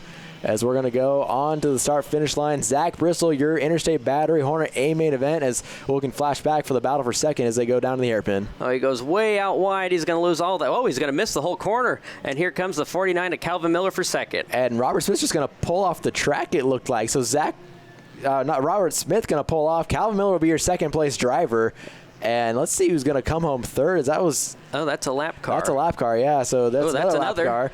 Hasselbluck. Yeah, so Hasselbluck in the 03, so wow. That was a big change of events. So Ryan Hasselbluck, your third-place car, as Robert Smith just pulled off the track. Yeah, that was kind of odd. I don't know why he would do that, but, he might have just missed the corner. He's not in for points. He goes, what the heck, might as well just call it a race. Yeah, or maybe he thought that he already got the checkered flag and was pulling off the track already. That was bizarre. So I can't say I've seen that one yet, as Zach Bristol's going to come up and get the checkered flag. And let's do a little bit of reverse victory lap. We haven't seen this as much this year, so that's pretty cool for Zach Bristol celebrating in style in the rain. Nice. Yeah, we don't generally get to see that at all. That's like what the quarter midget kids get to do. So we got the Kawicki victory lap celebration right here by Zach Bristol. Calvin Miller came home second place, like I mentioned, and in a shocking turn of events, Robert Smith pulled off the track early, which gave the third place to Ryan Hasselbluck. So let's head on down to the Angel Wins platform and hear from the top 3. All right, Zach, you dominated out there. Is the car just that good, or is it you? What is it? Experience, I think it is. A lot of these guys are trying to figure out what was going on with this track. We haven't ran this track in 10 years, and I was actually around back then to run it. But it's a Ford, if you're asking, a Focus. It hooks up very, very well in the rain for some stupid reason. I don't know why, but thank God it does. So you got a preference for this style of racing, or do you like the more traditional style? Any track, throw me on it. I love figure eight, oval, road course. Put me on anything, I'll race the wheels off of it. And you have anyone you'd like to thank for tonight? Gourmet Latte, PMS Power Decals for Trish and Troy and Taylor, my family, and they're probably watching this time. Towns Peterson LLC, and you fans are hardcore. This is Dump and Rain. Thank you all for coming out here and hopefully put on a good show for you guys. Thank you. Great job out there tonight. You're running 2 divisions. How does that feel? It was a tough race going from the back to second in the rain. It's always a challenge, and I'm glad we got the caution. Got me on the podium, I think. I appreciate John for calling the caution, getting the bumper cover out of the track. You raced hard with Robert Smith those final few laps. How did that look for you from your perspective? I can talk. You just got to be patient, wait for him to make a mistake, and go around him on the outside where the rain's not, I guess. Great performance, Calvin. Have anyone you'd like to thank for tonight? My mom and dad, Dawson Cox, Steve Cox, Jason Ingbaum, and Northwest Poly Services. Ryan, you spun out there on lap 1, but you came back through the field, made your way to 3rd place. What was that race like? Oh, that was crazy, man. You guys don't know this, but we can't see a single thing in those cars right now. The windshields are completely fogged over, so we were pretty much blind most of that race. So, yeah, that was fun. And you have anyone you'd like to thank for tonight? Oh, heck yeah, man. I got a lot of people that helped me get the cars to the track. First of all, my kid, Lucas Hassenfluck, he's in the 03 right there. He pulled up. He helps me out. My engine builders, Bees Fab and Tuning, they're out here. I got my buddy Zach Meyer in the pits. Cornerstone Homes, Joe and Mike out there, they have helped me a lot. Edwards K&S, Ken Edwards, all the guys there. Grandma's back in the pits. Can't forget her. She'll get mad. And all you guys for coming out in the rain again. Appreciate it. Driver 33, 3rd place, Ryan Hassenfluck. Welcome back to Home Track Heroes here on CW11 as the rain continues to come down, but we're going to switch up the course a little bit. We're going to go into something that you experimented a little bit with last year, the Buzz and Steakhouse Stingrays. Yeah, this is definitely one of my favorite divisions, and hopefully we don't see a wreck like mine that we had last year. Yeah, it was about like 6 laps in the main event is about how long your car lasted? Yep, and it got trashed. Yeah, so hopefully we won't see that tonight. I mean, we do love seeing some intersection action here on the most dangerous intersection on the planet, but we don't like seeing cars get torn up 6 laps in the main event, so hopefully we can avoid that. Yeah, let's hope they have a clean night tonight. So we got actually one of our bigger fields of Buzz and Steakhouse Stingrays that we've had all year long. You see them roll out of the pits right here, like a few random names we haven't really seen much in 2022 here, like Robert Smith, who we saw in the Stingrays, Tate Ireland as well. We got Kenny Spear making his way into the Stingrays as well as a few others. So let's get to know the full starting lineup on the front row. We got the 42K of Tate Ireland. Her outside, that's the 51 of Kenny Spear, now hoodless.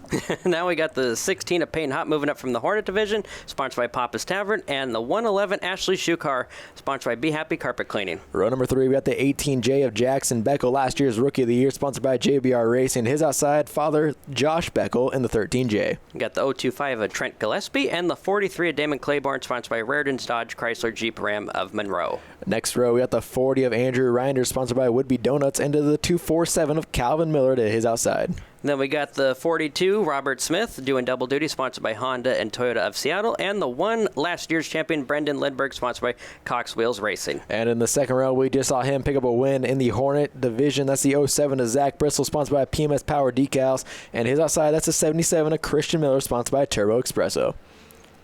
So we have quite a few people doing double duty tonight. Exactly. Yeah, we mentioned Calvin Miller. He's been in a lot of different cars all year long. Zach Bristol, not surprised to see him coming crossing over. Robert Smith, Tate in Ireland. So just a bunch of drivers pulling double duty. Kenny Spear as well. Hopefully a little bit better luck because the hood isn't able to fly up on his car this time because there is no hood this time. He's missing little body parts. But you know what? He has a little bit less weight on that car too.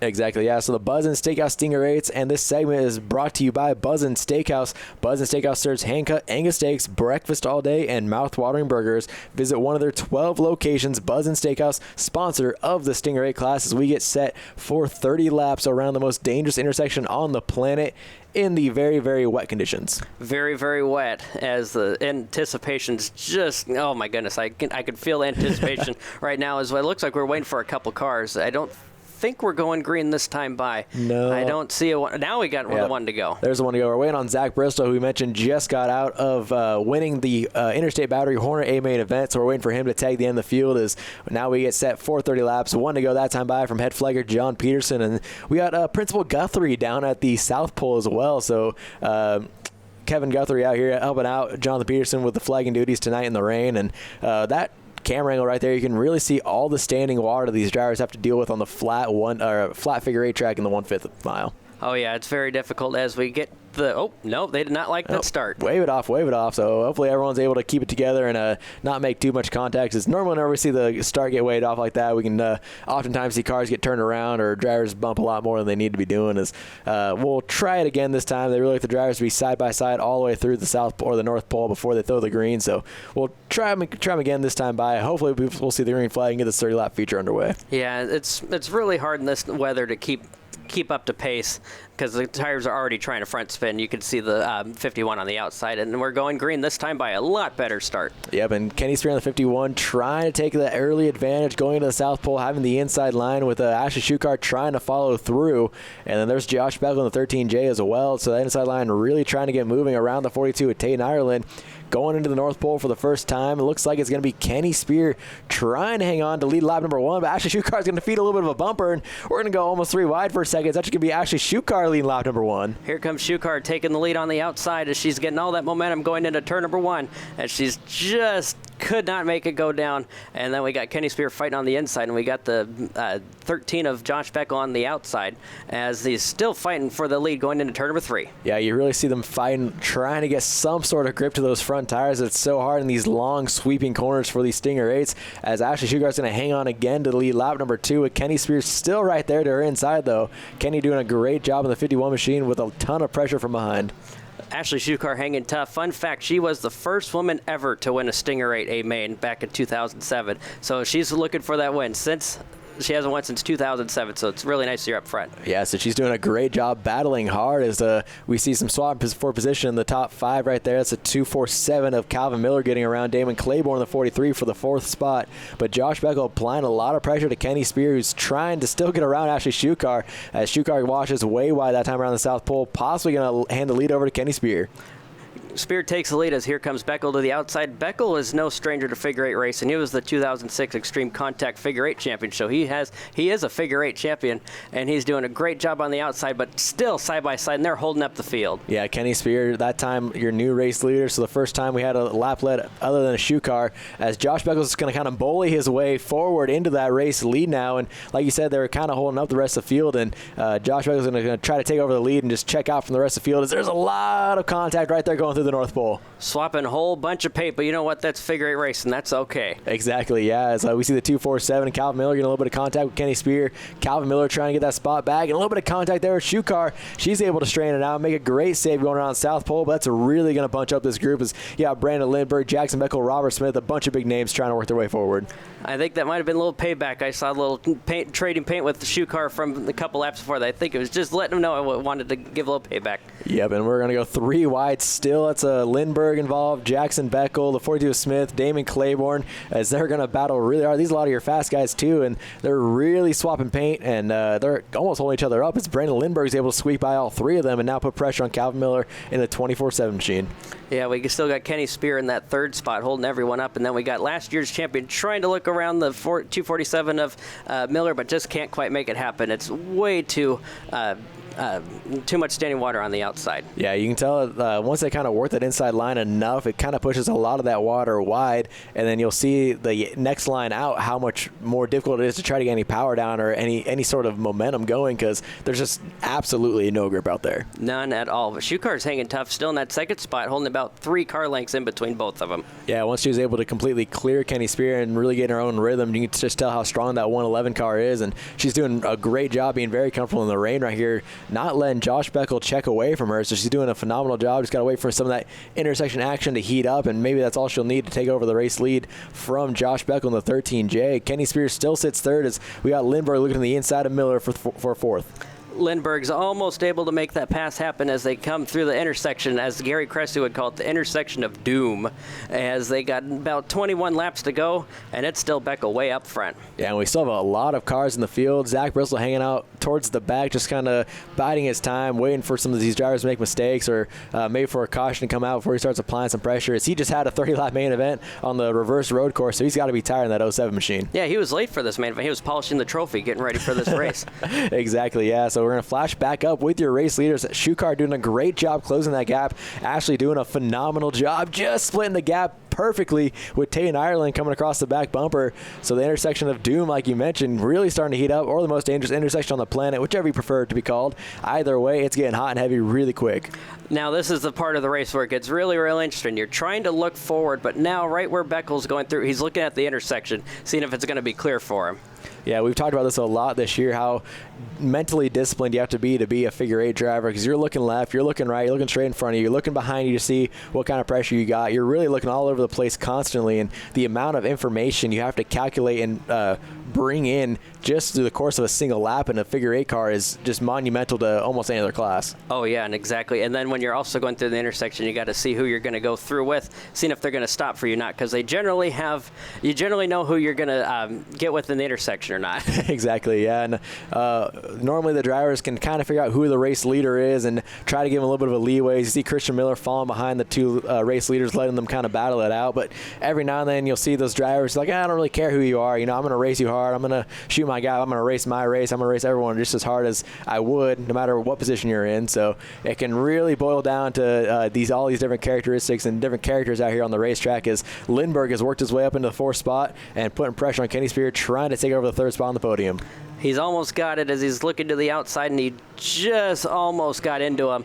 And a little bit of intersection traffic, but not enough to get her by. And they'll give him a little bumper tap with him as well, letting him know he's there. Yeah, and these figure 8 drivers have done a phenomenal job the past few events, both in the Superstock and the Outlaw races. This past week were amazing, and now the Stinger's bringing out their biggest car count of the year. So the figure 8 racing at Evergreen Speedway is definitely hitting its stride in 2022, as Kenny Spear washes way wide that time around the North Pole, really going to open up the door for Brandon Lindberg to get to his inside, and Lindberg's going to clear him going to the South Pole, almost completely clear him, as Lindberg now takes over the 3rd spot on the podium with Jackson Beckel, Robert Smith, and Calvin Miller still battling hard for 4th on back.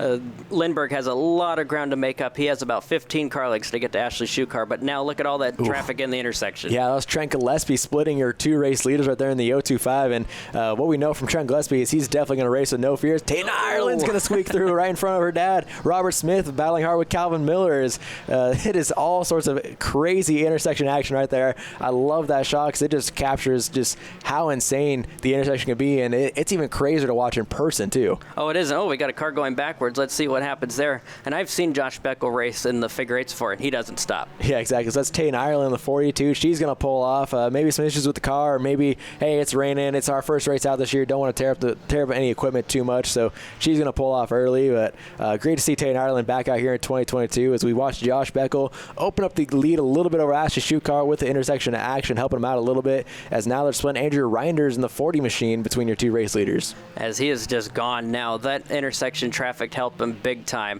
as he's now, actually it's going to make it even worse now because he's going so much faster than the main group, so he's going to actually catch up to that group even faster now. Exactly, yeah. So the next car that he's going to come up on is the 43 of Damon Claiborne, who's battling hard for position, so it's unlikely that we'll see Claiborne back out at all, as that's the Reinders who's going to squeak behind. Now Shoe Car having to slow up for Miller, and here comes the 1 car, Brandon Lindberg, to her inside for 2nd place. Trent Gillespie having to come to a stop and then gas it back up, and then there goes Josh Beckel back across the intersection. Then we should see the 1 car of Brandon Lindberg flash by. Yep, your new 2nd place, as Ashley Shoe-Car had to slow for some intersection, and that really opened up the door for Brandon Lindberg. Definitely did. That's one thing I like about figure 8 racing. You can have a huge lead, and it could go to nothing from all that intersection traffic. Yeah, and we've gone green flag racing so far this first 20 laps, so it's really heating up to its max capacity right now is the intersection, as there goes your leader, Josh Beckel. There is Brandon Lindberg 2nd place. Just Christian Miller squeaking in front of Ashley Shoe-Car, as Jackson Beckel now putting some pressure on her for the 3rd spot on the podium, and I think before we know it, Zach Bristol's in the top 5 as well. Yeah, he's in the top 5, just slowly working his way forward, not really making any big moves, but it's working for him, obviously. Yeah, exactly, and I mean, we've talked about how great of a rain racer Zach Bristol is. I mean, just also a very smart and very experienced racer here at Evergreen Speedway, just coming off the Interstate Battery Hornet win, so he definitely knows how to get around this course, and he's obviously very comfortable behind the wheel of that machine, just coming off a win like he did. Definitely. He's hungry. He already got one. He wants another. And I think if he was able to pull it off tonight, he'd be the first winner to win 2 main events in one night, so possibly a little bit of 2022 history here for Zach Bristol in the making if he's able to keep his pace up, because Josh Beckel, he's really having to slow down for that big group of cars now. Oh, yes, and then we got a huge group right there. They're 3 and 4, and they're trade paid all over the place. Looks like we got Kenny Spear, we got Mr. Calvin Miller, David Claiborne, and Peyton Hopp. Yeah, and that's 5th, 6th, 7th, 8th, and 9th position on screen, with Andrew Reinders, your 10th place car, all coming to the picture there. So that is a huge battle we're going to have to keep an eye on. But up front, here comes Brandon Lindberg, who's been, I think, perfect here in 2022 so far in the Stinger 8 division. So he's looking to keep that streak going as he's really closing on the back bumper of Josh Beckel. He has. We got Beckel still leading in a former Tyler Draper car, and then we got the one car really catching him really fast now. He's down to about 1 car length. Yeah, so 5.5 laps to go for Brandon Lindberg to try to get around Josh Beckel. Catching him's one thing, getting around him's another. Is they're going to have to come to a stop in the intersection to avoid Andrew Reinders. They both had to slow up big time, but Josh Beckel really had to get on the binders. So tough break there. That's going to allow Jackson Beckel to come in 3rd place with the lap car of the 025 Trent Gillespie as well. He lost all that ground just from trying to not get hit in the intersection, but he's actually holding his ground up now. But now he's just barely, he might get the lead taken away in the next couple laps. Exactly, yeah. I mean, passing a guy is, or catching him is one thing, passing him is another. And especially when the course is as wet as it is, you got to be really careful because you don't want to knock the guy sideways and end up giving yourself a black flag. So we'll have to see how patient Brandon Lindberg will be here with Josh Beckel. Exactly, and if you do knock a guy sideways in this class, you better make sure by the next corner you're gone. Yeah, and speaking of which, there it is. There's the bumper from Brandon Lindberg as they're really going to have to slow for the intersection. This time they're going to take Kenny Spear. Kenny Spear goes around the intersections. We're going to try to stay green for now, as that was a relatively soft hit for the intersection, as it's now side by side for 2nd place, and yellow flag's going to come out. They do not like where Kenny Spear came to a stop as he tried to give time to get it refired and just not have enough, as that was getting to be really exciting finishes while 4 laps remain on the restart. And it looks like, just right there. Yeah, and you mentioned earlier how you're looking to the left so much when you're coming out of that south pole. It's kind of hard when there's a car in your way and you don't exactly know where the driver's coming across your bumper is going to be. Add insult to injury, a U tire gets taken out as well. And I don't think Brandon had any idea he was right there at all. He was probably just as surprised as Kenny Spears was. Yeah, exactly. And thankfully it wasn't that hard of a hit. It looked like it just nicked Brandon Lindberg's bumper, and he should be able to continue on. It looked like it stayed off that right front tire. But Delaware-style restart for Josh Beckel. He's got 2 very hungry young drivers behind him in Brandon Lindberg and Jackson Beckel. And then we got Calvin Miller and Zach Bristol. So a very hungry and a very talented field that Josh Beckel's going to have to try to hold off right here. This is a perfect recipe for a great ending to a race. We only got 4 laps to go, and we got some very competitive cars up front. Exactly, yeah, and a lot of drivers still in this race, too. We've only lost a few drivers, so we're going to get ready for the green flag, and it is out from John Peterson. Josh Beckel going to just try to check out and let the 2 guys behind him battle it out hard for second. Lindberg's going to drift up the track and get into Jackson ever so slightly as they battle hard. That's last year's 1st and 2nd place in points, battling side by side. Lindberg trying to push Jackson wide, but Jackson's not going to let him do it so easily. Just barely gives enough room, but he goes way out wide, and he's going to open up that 2nd spot for Lindberg. Now it's a father and son duo out front. Yeah, and Calvin Miller trying to follow the 18J's tire tracks through to try to get around Lindberg, but you just see how strong of a car Lindberg has, getting that power down, going through the intersection with 2.5 laps remaining. Josh Beckel has a decently comfortable lead, but he's got his son behind him trying to hunt him down, and I mean, if I was chasing down my dad, I would definitely do everything I can to try to not let him win. Oh, exactly. It's like, do you move him out of the way? It might make that Sunday dinner even awkward. Exactly, yeah. So you see Ashley Schuker having to slow up there to avoid the big pack of leaders with 2 laps to go. Now just 1.5. They're all nose to tail for the race lead. Look at that. They are all nose to tail as now we got lap traffic in the mix. Let's watch and see what happens. And I don't think there's going to be any hindrance at all. Yeah, I think Ashley's aware of the situation she's in. Going to go wide for your race leaders. Here comes Lindberg trying to get around. Josh almost was given the nose from Jackson, trying to get by. Here comes Jackson Beckel giving the bumper to his dad, now going down the south pole. And Lindberg going to give the bumper to Jackson to move Jackson out of the way for 2nd place. Look at all that. They're bumping all around. But you know what? It's the white flag. It's figure race, and it's all good. Exactly, yeah. So coming down the intersection one last time. Huge bump from Jackson Beckel. That's going to cause a domino effect into Josh, and Josh is going to go around collecting Lindberg, and Jackson Beckel around. They're not going to show him the checkered flag. They're going to show it to Zach Bristol instead. Wow, what a finish there. I'm at a loss for words. That was crazy. That was a great finish. Well, for at least for Zach Bristol. Yeah, so Jackson Beckel not giving the black flag, so I guess they're going to be DQing him. Here comes Lindberg around, not going to be very happy, and Josh Beckel, the race is over at this point, but yeah, a little bit of a bump there from Lindberg. Not very happy as Jackson's going to take a talk with our head flagger, Jonathan Peterson, to figure out what's going on here.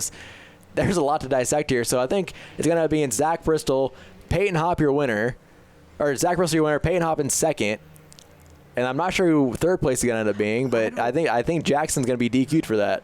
Oh, yeah. Yep, he's sent to the pits. Wow. So a huge change of events right here. It's going to be first time Brandon Lindberg isn't your top spot on the podium. It's going to be Andrew Reinders in third place on the podium. So let's head on down to these three drivers on the podium, because that was just a crazy finish. So let's hear from what they saw behind the wheel. Zach, you had a lot of fun in that Hornets, and we got to talk to you earlier. We get to talk to you again. We're going to go through the same kind of questions, but it was a lot of fun to see that end of that race. Obviously, a few things happened with Jackson Beckel getting disqualified at the end, but you'll take 2 for 2 on a night, huh? I'll take 2 for 2 any day of the week. That's kind of the way the last 3 or 4 races. It's been a rough Stingray race. It's been kind of rough the last couple laps in each race. If anybody noticed, I tucked back a full car length and a half about getting ran over by Peyton because I had a feeling something was going to happen, and sure enough, they all went that way, and I was like, okay, at least I got a podium and wound up the winner, so I'll take it. I didn't realize you were so good at water skiing out there, but you proved us all wrong, huh? I was getting nicknamed the Rain Meister earlier, so yeah, I'm pretty good in the rain. I know it's tooting my horn, but I mean, we've won 3-4 races this year in the rain so far, so I'll take it. All right, for one more time, for Home Track Heroes, tell us about the people that help you out. First of all, these two gentlemen over here, Hornet Nest Racing, they've taken me in under their wing, get to hang out, pit with them, and help them out as much as possible. Gourmet Latte, PMS Power Decals, tons of Peterson LLC, and yet again, the fans. It's not getting any better, but you guys are sticking it out. Thanks for showing up. Peyton, you got some good fans out there. We heard a lot of good cheering. Yeah, it happens. So you made the transition from the Hornets. You won the Hornet division last year, coming into Stinger 8s. It's been an interesting year so far, but it seemed like that 16 car was handling it pretty well tonight. Yeah, I've had some ups and downs to begin the season. Really just learned the whole setup of figure eights. It's a complete different class in the Hornets. I was working on setup. I got a good dry setup. I mean, we haven't had many dry days out here, but I saw the rain come down after the heat race and switched it up to the rain setup, and wasn't looking good there, but that restart really helped me out, and especially that last corner incident there. Me and Zach took great advantage of that. You did indeed. Nice to get that second place spot. I know you have a lot of good sponsors. Tell us about them. Yeah, I got Papa's Tavern, my main sponsor, the best bar in Monroe, Washington. Go there for good beer, good down-to-earth people. Also got Plan B Garage, Hornets Nest Racing, Engbaum Dirt Works and more, Grandma Grandpa Hop, Hornets Nest Racing, couldn't do it without them, and wild finish there, man. I'll take second place. Pretty exciting end to that race for you, Andrew. It's nice to get that podium. I can see from your car on the front stretch here, completely fogged up, probably couldn't see a thing like we're hearing all night. Kind of, but I'm brave enough to make my own decisions through the intersection, and if it gets way too hard, then I'll try to pull off or think of something. But yeah, overall it was a survival race. I didn't think I'd win it or get on the podium just because I was fourth or fifth, but I found out Beckel got DQ'd and moved up to third. What else can you say? Especially with my graduation party too. So you just graduated. You had a graduation party coming podium tonight, huh? Yeah, definitely. We have a graduation party further down the white tent, and just having a blast. And like I said, I didn't expect to get on the top 3, but it was a little bit of luck after all. Yes. Andrew, tell us about your sponsors, the people to help you out. Whidbey Donuts, definitely big thanks to them. My first ever sponsor for this year. My Uncle Todd, Aunt Karen, my parents, and all the fans that showed up. Welcome back to Home Track Heroes here on CW11. Kyler Rope, Chad Fitzpatrick up here on the booth with you guys. As we're going to transition things. So we're going to put away the Hornet cars aside now, finally, and we're going to move on to the mini stock. Stick with the 4 cylinders as we're into the 3/8 mile and the normal direction that you're used to now. Yeah, this will be a little bit more familiar for me. So you've never actually driven a mini stock before, but it's more normal to what you've been racing with the street stocks, now pro lay models, going left-handers on the 3/8 mile. Exactly, same concept. So we're going to get set for 30 laps here for the BECU mini stocks. BECU, Boeing Employee Credit Union, believes in people over profit. BECU, altogether different. Proud sponsor here of the mini stock division and sponsor of this segment as we get set for 30 times around the 3/8 mile oval. Getting to know your starting lineup on the front row. We got the HCI Steel Buildings number 32 at Chase Gardner on the pole, and his outside, that's the 20 of Jason Wilson. Third row inside, the 22 of Ken Legault, sponsored by Serve Quick Process Service. Rivas, and the 26 Jimmy Absher, sponsored by Absher Build LLC. Row number 3, we got the 16 of Mike Marthaler, sponsored by Simon & Son Towing, filling in for Travis Woodward. So that's Travis Woodward's new car, and Mike Marthaler is the crew chief on that, and Travis wanted Mike to shake it down for him tonight, so it's cool seeing the 16 car out here for the first time this year. And his outside, that's the 18 of Lane Sunholm, sponsored by Monroe Fish and Chips. We go back to the number 7, Andrew Rivas, a new driver to this division, and the 72 of Ronnie Absher, sponsored by U.S. Seafoods. Next up, we got the 27 of Tiffany Ingbaum back in her car. We've seen Calvin Miller in the 27 the past few weeks out. Now it's Tiffany back behind the wheel, so great to see her returning to the BECU Mini Stock, sponsored by Erickson Real Estate. And her outside, that's the 24 of Jaden Kelly, sponsored by Tom's Automotive. Run out the field, that's Team Nelson Earthworks Utility and Concrete, 23 of Ellie Musgrave.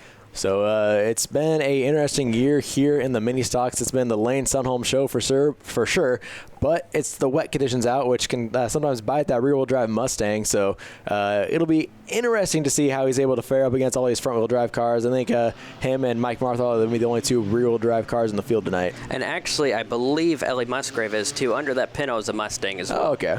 So we see her actually just taking the end of the field right now, pulling out of pit road. So she'll take the end of the field as the lights are out on the Speedway Chevrolet pace car as we get set to go 430 laps here around the 3/8 mile oval. Chase Gardner on the front row with Jason Wilson getting set to lead him green. As they come through 3 and 4. And, of course, the sun's out now, one of the last races of the night. We got Chase Gardner leading the way in a former championship car from last year, and we're going to go green. Well, maybe not. Yep, Mike Marthaler going around, so we'll go green, try to get him fired back up in the right direction as Chase Gardner and Jason Wilson going to dive down into turn number 1 and 2. That allowed the 18 of Lane Sunholm to dive to the inside and fill that gap where the 16 car was. And, yep, yellow lights are going to come on as we give Mike the chance to regroup and get back going in the right direction. It's a big change going from a mini stock to a street stock. It's, I mean, they're both rear-wheel drive in this case, but it's still quite a bit different for them. Exactly. This car is a lot lighter than the street stock. Heavy cars in the rain are a lot easier to maneuver around in these kind of conditions. And especially he's starting on the inside road, too, and we talked about how much water can just pile up right there, and you don't really have any grip. And his first lap out there, just trying to put the power down, couldn't get the wheels to stay underneath him. So we'll get him lined back up in the 5th spot, and we'll try again here. Like I mentioned, 30 laps for the BECU mini stocks. They'll also be on the docket next week. So if you like watching these guys battle around the 3/8 mile oval, you'll see them again next week for the Galloway Showdown show. They'll have their own 30-lap feature on the 3/8 mile. So a packed docket ahead of us next week for the Saturday night or Sunday night show. I've definitely got a lot of stuff to get through next weekend. If these race fans have never been on a racetrack before in the rain, this is just like driving in the snow. So if you want to know what it's feeling like driving in the rain, just drive in the snow. Yeah, it's definitely very slippery, and I mean, you're trying to push it and trying to go as fast as you can too, while you're pretty much on ice skates sliding around there, and it's definitely fun to watch in these mini stock division because the front wheel drive cars, the rear wheel drive cars, so many different body styles and driving styles. So you'll see some guys sliding way up the track, riding the high line. You'll see some hugging the bottom, trying to get the power down. It's definitely a wide and diverse driving style. This will be very difficult because now you got the turn 3, you got the sun. Not to mention you got the fog from the inside of the car too. So this will be very interesting as they come out of turn number 4. Let's see if we got it, and we are green. Green flag is out from head flagger John Pierce. Actually, that's Kevin Guthrie up in the flag stand for this race. So Kevin Guthrie making his way up, getting very involved tonight as Chase Garner really trying to get the power down that low line. Jason Wilson going to carry around the outside, and here comes Jimmy Absher, and they make contact, and Chase Garner's going to look to the inside, and he's going to, I think, keep it off the wall for the most part. Very wet and muddy down there, but that looked like it could have been a lot worse for the 32 machine. Oh yeah, he was facing those tires, and I've done that before, and that's not very fun. Yeah, that was not looking pretty for a second, but Chase did a phenomenal job of keeping it from being worse than what it was. It looked like Jimmy just came up a lot faster than Garner thought he was going to, and yeah, you saw Garner slide it sideways, looking right at those tires, and did a phenomenal job being able to steer it the right way. Yeah, when those cars are really, really light, when you hit the grass, generally a lot of times it just stops them. Yeah, so. Jimmy Absher almost got all 4 tires off the ground from that contact. He must have hit that left rear tire, or that right rear tire of Garner just right. As you take a look at another replay, you just see the run the 26 gets, and I just don't think the 32 was quite expecting it. Knocks the 32 sideways and goes sliding through the grass. Yeah, and those mini stocks, those tires hang out about 4 or 5 inches too, so that's what gave him all that air. Yes, we're right on board here with Mike Marthaler going down the back straightaway. You mentioned the fog and precipitation on the windshield, and you see Garner cut the inside, and like you mentioned, the sun that they have to battle, that is that is hard to do right there at the mini stocks. That sun is not being friendly, like you mentioned, with the moisture on the outside of the windshield, the fog on the inside, so all sorts of different elements for these drivers to battle through. Oh yeah, there's a lot to go through in these next 30 laps for them. So we'll re-rack the field. We'll try it again. Third time's the charm, right? Yep, exactly. That's generally how it goes. So third time trying to get this race underway for the BECU mini stocks. We had 2 caution flags all night. We've had 2 before we've been able to get a lap in for these guys. Yeah, hopefully that's not the common theme for this race as they come out of turn number 4 again. And I think we'll see the green flag again. Green flag back out from Kevin Guthrie up in the flag stand. Jason Wilson looking to carry that outside momentum again like he did the second restart. He's able just to run that high line and carry the momentum around Chase Garner. Jimmy Apsher looking like he's going to try to follow the same line through, maybe be a little more cautious this time, seeing the 32 is going to drift up or not. And here comes Lane Sunholm making a third line way on the outside. Yep, looky. Here comes Lane Sunholm on the outside. He's going to go, well, he was going to go 3 wide, but he went way out wide and he lost all that momentum as we got Jason Wilson taking the lead going into turn number 1. Yep, Jason Wilson going to lead lap number 1 over Jimmy Apsher in the 26. Lane Sunholm is now in the 3rd spot as he gets around Gardner for that position, as that 18 car just carries so much speed in the high line entering turn number 3. Oh, I wish my car could do that. He just dives in there and it sticks, and you see both him and Jason Wilson kind of hanging their right rear tires off that little, little bit of runoff as they go onto the 5/8 transition there from the 3/8. And how difficult is that? Because sometimes if you get really far out there, it can really upset the handling of the car. Oh, yeah, it's really hard to go off of there, especially in a late model. In street stock, it was no big deal. But now in the rain, it's going to try to suck you out there because it's all the marbles out there, and that's where the track is a lot cooler. Yeah, so you have to keep an eye on that, as it can be really bite some of these drivers when they're pushing too hard, trying to run that high line, because on these wet track days, we really see the higher line get used more than the inside from what we're used to seeing, just because there's less water, less standing water up there at least, because all of it wants to run down the track. So trying to find the driest point of the track to work, and you're also able to keep your momentum built up that way as well. Exactly, and we got Jason Wilson in the lead, and that's actually his old car. He bought a new car this year, and he's racing his old one because he blew up his engine in his new car this year. It's not been a good year for engines in the mini stocks. We've seen quite a few expire throughout the year, but Jason Wilson doing a great job in his old car. He was running the higher line, and now he's going to slow up because of the lap traffic. That's going to allow Lane Sunholm to go around. That's Jaden Kelly in the 24, going to be the first car going a lap down. Jimmy Apsher also going to take advantage of that and work his way into second. So Jason Wilson playing really conservative right there, and that ended up biting him, losing 2 spots. It did. We'll have to watch to see what happens. The first night out with the mini stocks, it was raining as well, and Jimmy Apsher almost got his first win. It was very awesome to watch, and he's actually, Lane Sunholm right now is not really pulled away that much. Yeah, we saw Jimmy take a little bit of a detour off in the green grass in turn 1 on a restart, as yellow flag is going to come out for the first time here for the BECU mini stocks. After we actually got some laps done, it sounds like there's some debris on the front straightaway from the NASCAR officials, so we'll see if we can get a camera angle on that and figure out what exactly is going on here, or what exactly it was, as we have 5 laps down, 25 to go for the BECU mini stocks. Yeah, it has been a very good race so far. So we'll just have to watch and see what happens on this restart, because that's where Apsher got him the last time, too. Exactly, yeah. There you see the debris up against the wall, so we'll send out the crew out to pick it up. Not quite sure what that is, but we'll come back up to the booth here momentarily while they get that clean off the track, line the guys back up. And you mentioned Jimmy Apsher. He was almost able to best Lane Sunholm in the rain before, and now he's going to be restarting on the outside. How important is it to restart on that outside line here in the rain? It is very important, and also you don't want to overdrive going into turn 1 as well, because he'll do the same thing that he did last time. Yeah, I think Jimmy might have learned his lesson from that 1 week out. So we'll see if he's able to make the right corrections and hit that line just right and not overcook it into turns 1 and 2. Is 25 laps to go for the BECU mini stocks. Jason Wilson and then Jamie Gardner rounding out your top 4. Then it looks like it's Legault and Marthaler rounding out your top 6. It's nice to see Kent Legault come up. His home track, I believe, is South Sound Speedway, so he's been coming up quite a few times this year. Yeah, it's always fun seeing that 22 machine out here, and it's definitely an iconic mini stock for sure. Exactly, and then we're going to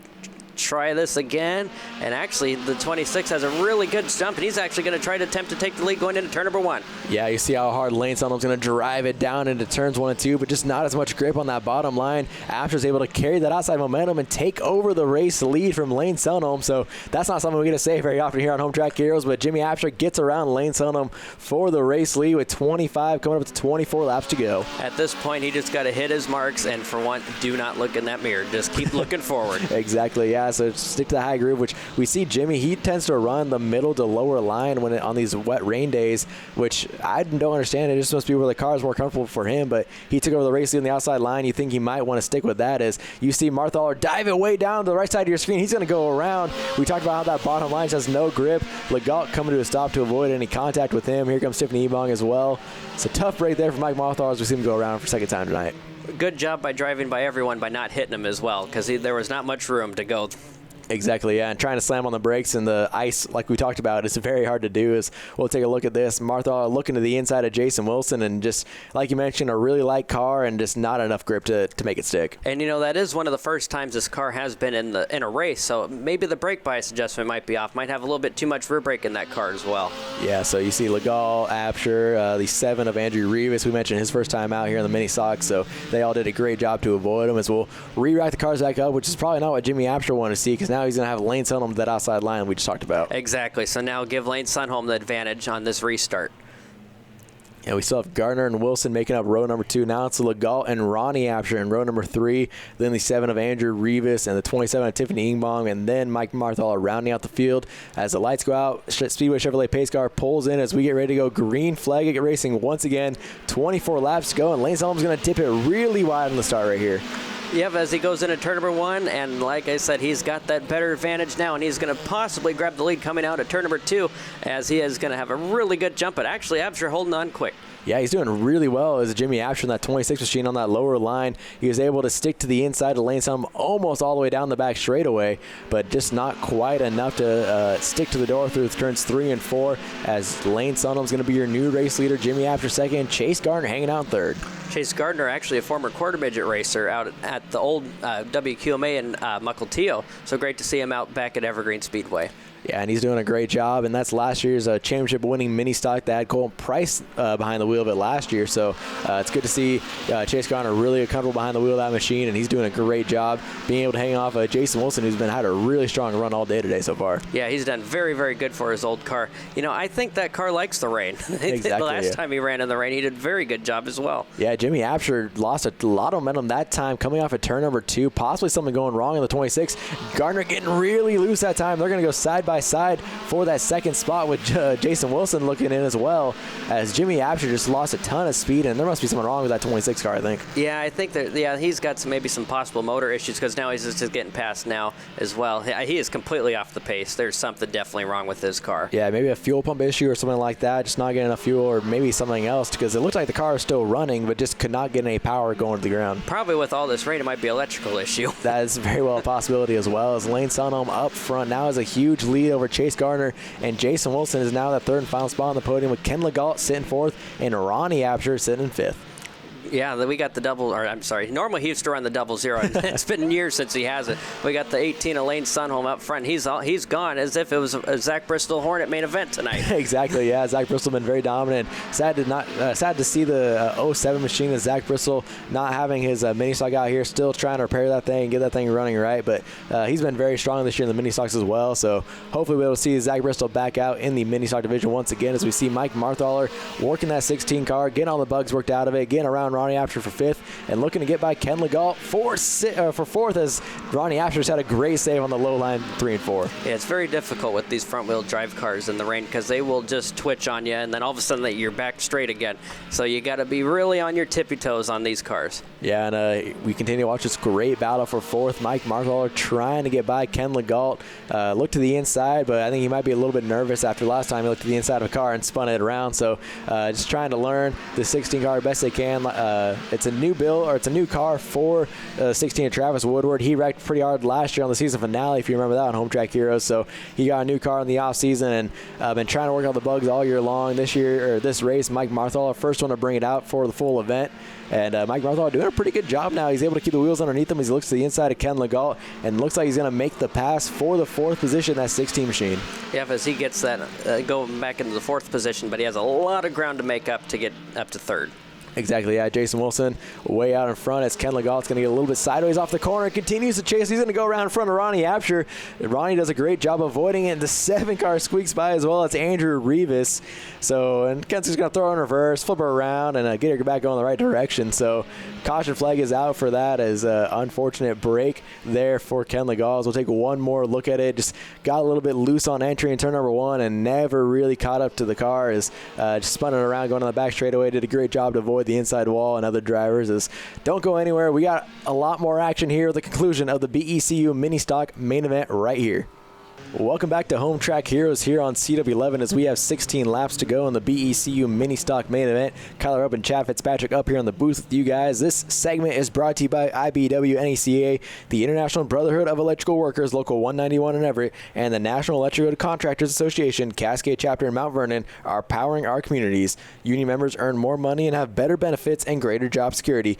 Thank you to IBEW NECA for their support as we see the green flag back out in the air. Chase Gardner this time on the outside of Lane Sunholm trying to take over that race lead. As he goes into turn number 1, he has that front wheel drive versus rear wheel drive, and he's actually going to get a good run through 1 and 2 off turn number 2 down the backstretch. Yeah, trying to carry that outside momentum, doing a great job at it. Just got to pin down the 18 the best that he can, and Lane's going to dive it down in there and clear the 32, steal a bit of a crossover move though from Chase coming off of turn number 4.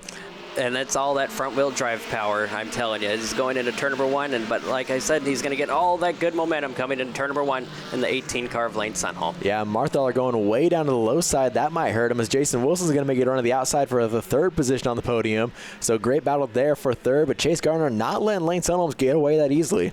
No, about a car length lead. And actually, Chase does better in 3 and 4 than he does 1 and 2. His car's set up, I actually probably not just set up. I think it's just the track conditions. His car does a lot better in 1 and 2. I'm sorry, in 3 and 4 than does 1 and 2. Yeah, well, the entrance to 1 and 2, which you can testify for this, is just so tricky because it's almost like an off-camber entry, and it's like really weird just going from the 5/8 to the 3/8. So you're definitely battling a lot of different stuff trying to get the car into turn number 1, let alone the rain factor as well. Yeah, it upsets the car either way, and then you add the rain, so it's even worse. And Lane Sunholm going way up high, and like I said, what you said before, it's just gravity. That's the only reason why he's up high is because all the rain's going down low. Yeah, so Lane Sunholm able to carry a lot of momentum that time by, looking really good going on the back straightaway. But like we mentioned before, Chase Gardner not necessarily letting him get away as the yellow lights come on for the 7 of Andrew Rivas, losing power on the front straightaway. So tough break there. I mean, this is his first race in this car, so it's a little bit different for him, trying to get used to it. Maybe not, as it doesn't have all the bugs worked out completely on it. Yeah, but he's actually not new to racing. He used to run Hornets and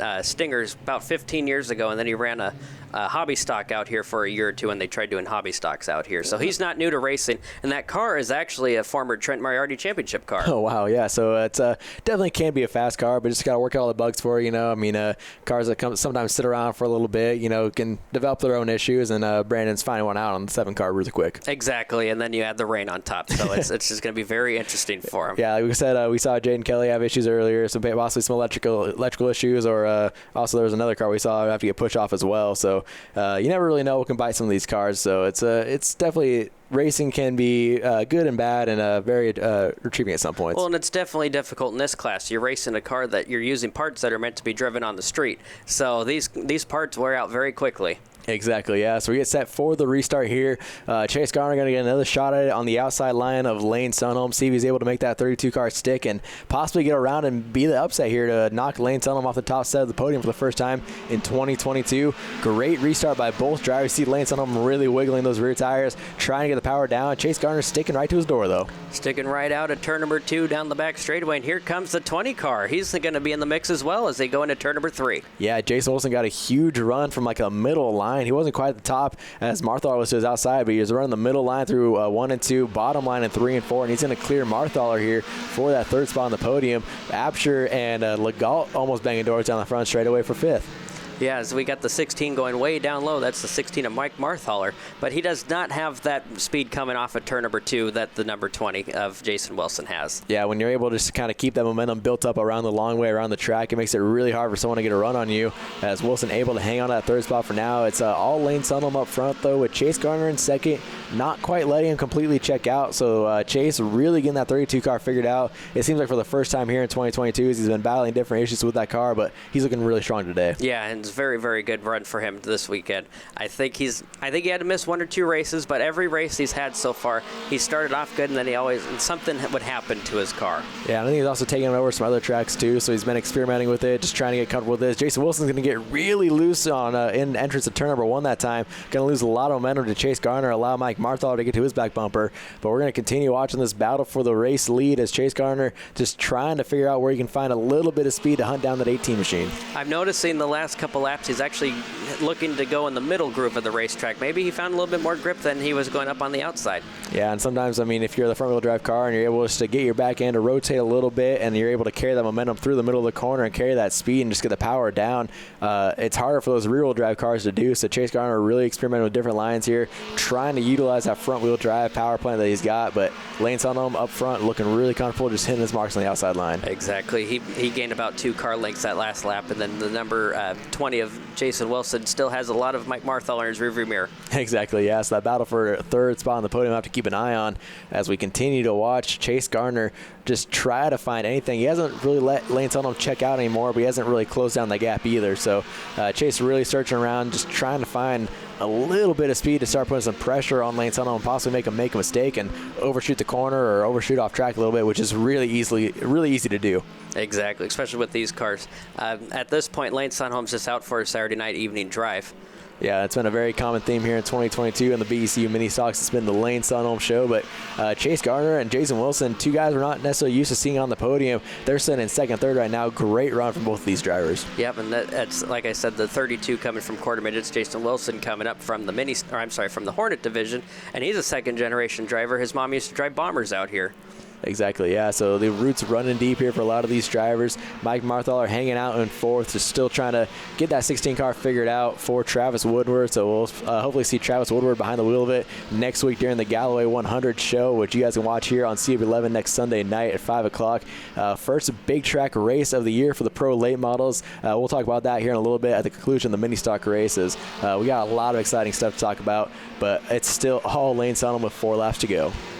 Yeah, he is. Well, now he's looking at getting around a lap car of Tiffany Eggenbaum, and I don't think he's going to have any issue getting around her. Yeah, going to dip down to the inside and wave by at her in his rearview mirror as he flashes on by. Chase Garner goes into the low line as well, so I'm still really impressed that Chase Garner, he's really not letting that 18 check out like we've seen in races past where we just see the huge lead from Lane Sunholm. Chase Garner doing a really good job right here. Yeah, doing a fantastic job. About maybe 5 or 6 car lengths in between both of them when Lane Sunholm a couple of races ago darn near had a half a lap straightaway, actually 3/4 of a lap straightaway, like Zach Bristol did tonight. Exactly, yeah. So 18 Lane Sunholm coming around, just 2 laps to go this time by with Chase Garner still, I think he's closing in a little bit actually, so maybe he might be able to close in to get enough pressure on Lane Sunholm with the white flag lap. We'll see what he's able to do in the 32 machine. Jason Wilson's been able to hang on and check out for Mike Marthaler a little bit for the 3rd spot, not a ton of pressure there. So we'll see what the 18 Lane Sunholm has this time by. White flag should be in the air for him. At this point, he sees the white flag, just make it the best lap he can. Just hang on. Yeah, don't do anything stupid. Don't overcook it. Don't send it off into the weeds in 1 and 2 like we've seen a few drivers do before in the mini stock division. We've seen Jimmy do it. We've seen Zach Bristol, one of the great rain racers, do it. So it can really happen to anyone as he goes down to turns 3 and 4 for the final time.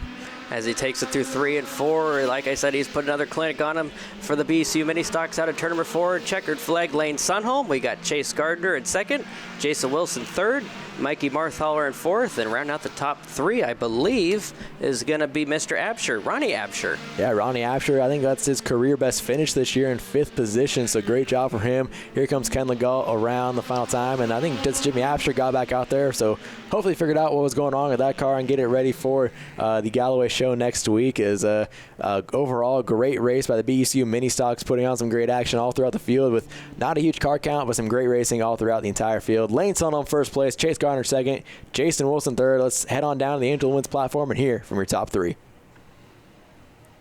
All right, who's this up with you? What's that? Who was that up with you tonight? That's Mama Kessler. She gets the trophy tonight. She's been here all day in this wonderful weather. You seem to know how to run this course despite the conditions. What is the secret to your success here at Evergreen Speedway? My crew changes stuff left and right. We've never stopped changing anything. And we thought right before the race, we changed it again. We changed it back earlier, and then in the dry, it was good, and then we have to change it back again. And it started to dry out. We almost gambled and didn't do it, but they're good at it. And do you have anyone else you'd like to thank for being out here tonight? Jared R. Truck Rentals, Lang Auto, Foss Towing, Grandpa for the motors, Monroe Fish and Chips, DeYoung Inc., Joe's Racing Products, Mark Whedon Insurance. What were the conditions like for you, Chase? Oh man, they were wild out there, especially going through the grass in the first lap. That was kind of fun, but I'm just so happy to be up here. I can't thank HCI Steel Buildings enough. My mom, my dad, just everybody helps get this car on the track. Nat Barber, just the whole crew. Can't do without them. Chasing down Lane Sunholm, how did that feel? That was pretty intimidating, not gonna lie. He's a heck of a driver, and that car is wicked fast, but it was just fun to be out there and mixing it up. Have anyone you'd like to thank for tonight? Just Taylor, Bob, just everybody that helps get the car on the track, HCI, Ted Wheeler. This one's for you. Bummed you can't be here and wasn't on HCI night, but we got it done eventually, so sweet. What was that like out there tonight? It was a little slippery, but yeah, it was really fun. I love racing with these guys. There's just a bunch of good people. You started on the front row tonight. You stayed up there with everyone. What was the secret to running it tonight? Just don't overgas it. Just keep the groove. And you have anyone you'd like to thank for tonight? Definitely my sponsor, Majano Financial Services. Thank you, Paul. My mom, my crew, my kids. Everybody's helping me. Zach, my brother Jim. Les Schwab of Mill Creek. Great show tonight here. Drivers doing the best they can with the less than ideal conditions. I mean, 2022 has been the story of the year. I mean, you guys have been bit by it a lot. You guys have had 2 main events and 7 laps, and you're, I think, scheduled 5 races this year. Exactly, yeah. It's been kind of a tease this year. Just kind of throw the carrot out in front of us and don't get it. Yep. So, well, good news is, so far, knock on wood, weather looking good for next weekend for the Galloway 100 shootout, and you're looking for a little bit of redemption here on the 5/8 races. 3/8, you got it pretty locked down. You're the current track record holder for the Pro Late models. Last year, you are about some car issues and then some health issues for the 2 5/8 races. So, what do you think is going to be your best factor going into the 5/8 races this year? Essentially, from what we learned last year on the 5/8s, we learned a bunch. And, those 2 5/8 races were our biggest struggle last year, but we will push through it, and I think we'll come out better this year. Yeah, so, I mean, we mentioned, I think a rear end issue is what you mentioned before in the Galloway 100. So it's always an exciting time going out in the 5/8 the first time. This year, no practice day. So you're going to roll in Saturday, practice and race on the first day. What's that going to be like for a driver perspective mentally? Well, actually, for me, it actually works out better because my car's always better on the first day. So I think it'll work out better this year, that aspect, and it will help out because a lot of times when you race Friday, you dial your car to Friday, and then Saturday happens and the weather's completely different. The track is rubbered up, so this will be a lot better this year. So last year, Nate Lang won the first pro late model race on the 5/8 we've had. Do you think he's going to be your biggest competition, or is it going to be Dawson Cox, or is it going to be an outsider coming in and trying to take it away from you guys? What do you think? I kind of think all the above. I think it's just going to be one of those races. Last year, it was the first time ever the pro late models were on the 5/8s, and then we really didn't know what to expect with this tire. Now we kind of have a better understanding of what's going to happen. Plus, we got a lot of rookies on this track this year. They have never raced the 5/8s, and then, like I said, we have quite a few out-of-towners joining in that have a lot of experience on the 5/8s. Exactly, yeah. And I mean, what is the difference for, like, to explain to the viewers here at home between the 3/8 mile and the 5/8 mile? Because on paper, it doesn't sound like that big of a difference, but really, what is it like from a driver's perspective, the difference, best way to describe it to a fan between 3/8 and 5/8? Well, obviously the 3/8 is a lot smaller, but as you're going a lot slower, the 3/8 is way better. How should I say this? It's a way better surface. The 5/8 was paved in 1963 and has not been repaved. It's old, it's rough, and it actually brings out the better driver in you because you got to be good on tire conserving and all that, because if you don't, you will kill that right rear and it's going to be a long race for you. Yeah, and it's a lot more speeds. I mean, and especially the corners, which is what makes the 5/8 mile of Evergreen Speedway so unique, is a lot of the bigger tracks you go to, you don't have as long of corners as the 5/8 of Evergreen Speedway. What's that like going into turn number 1, and you're just waiting to see the exit turn number 2. I actually really like it. It's kind of nice because you don't have to turn as hard, but at the same time you have that long straightaway and you have a lot of concrete to look at when you go down into turn number 1, especially that turn 1 wall comes up quick. Yeah, so I mean the 5/8 mile is definitely its own beast, and you will definitely want to tune in next Sunday night to catch Chad Fitzpatrick along with all the other pro late model drivers you've seen this year on Home Track Heroes, plus a few other invaders coming to Evergreen Speedway. But not only that, we got the pro late models and 5/8, then we got street stocks, mini stocks, legends, and vintage modifieds all in the 3/8. So it's just an action-packed show that you're not going to miss out on. Plus, hopefully, some good weather. Oh, yeah, exactly. I hope, last year was really, really hot. It's looking like it'll be a little bit nicer this year. Mid-80s. Yeah, That'll exactly. be really nice. Yeah, and your next show that you'll be able to come out and watch in person here at Evergreen Speedway will be July 2nd, Saturday, and then the 4th of July, Monday. We got the doubleheader weekend, the Sunday in between. July 2nd, Outlaw Figure 8s, Superstock Figure 8s. Their last 2 main events have been phenomenal racing, and that was on your last Pro Late Model night. I mean, those are some of the best figure 8s we've seen all of 2022. Oh, exactly. I mean, the Superstock Figure 8s had 3 hits in the intersection alone. Everyone was okay. That's the main exactly. portion. But also, they always have close calls. Yeah, exactly. And it's just such a great show. I mean, and like I said, they've been coming out with great car counts this year, and they finally put on some great shows. And I've been loving the figure 8s the last few races as well. Exactly. So I mean, let us know about some of the sponsors that help you out here on your 12C machine. So I have so many sponsors. This is the only way I could do it. I got to thank Northland Contractors, the Rosella Art Gallery, Mazda of Everett. Come see me in the service department. Trademark RCS, Powder Coating Inc., Stilly Select Beef, Rhino Manufacturing, Bardall, Bailey Trucking, the Snohomish Co-op, Snowwild Tech, Iron Star Welding, my cousins, my aunt and uncle Bob and Sue out of Minnesota, Brandy Hood Promotions, Elevate Racing Media, Just K Media, Central Welding, Tattoosh Design, my parents, everyone that helps me out, Dave, Dylan, Hunter, Kevin, John, Jack, Rachel, Trent, thank you all. Yeah, so I mean, obviously it takes an army to make these pro late models go around the track. Thank you so much for coming on and helping us out here on Home Track Heroes. Everyone, Chad Fitzpatrick, look out for the yellow and orange 12C machine in the Galloway Shootout next week. Thank you so much for tuning in here on Home Track Heroes. Thanks for watching Evergreen Speedway's Home Track Heroes on CW11. Join us next week for more great racing from Evergreen Speedway.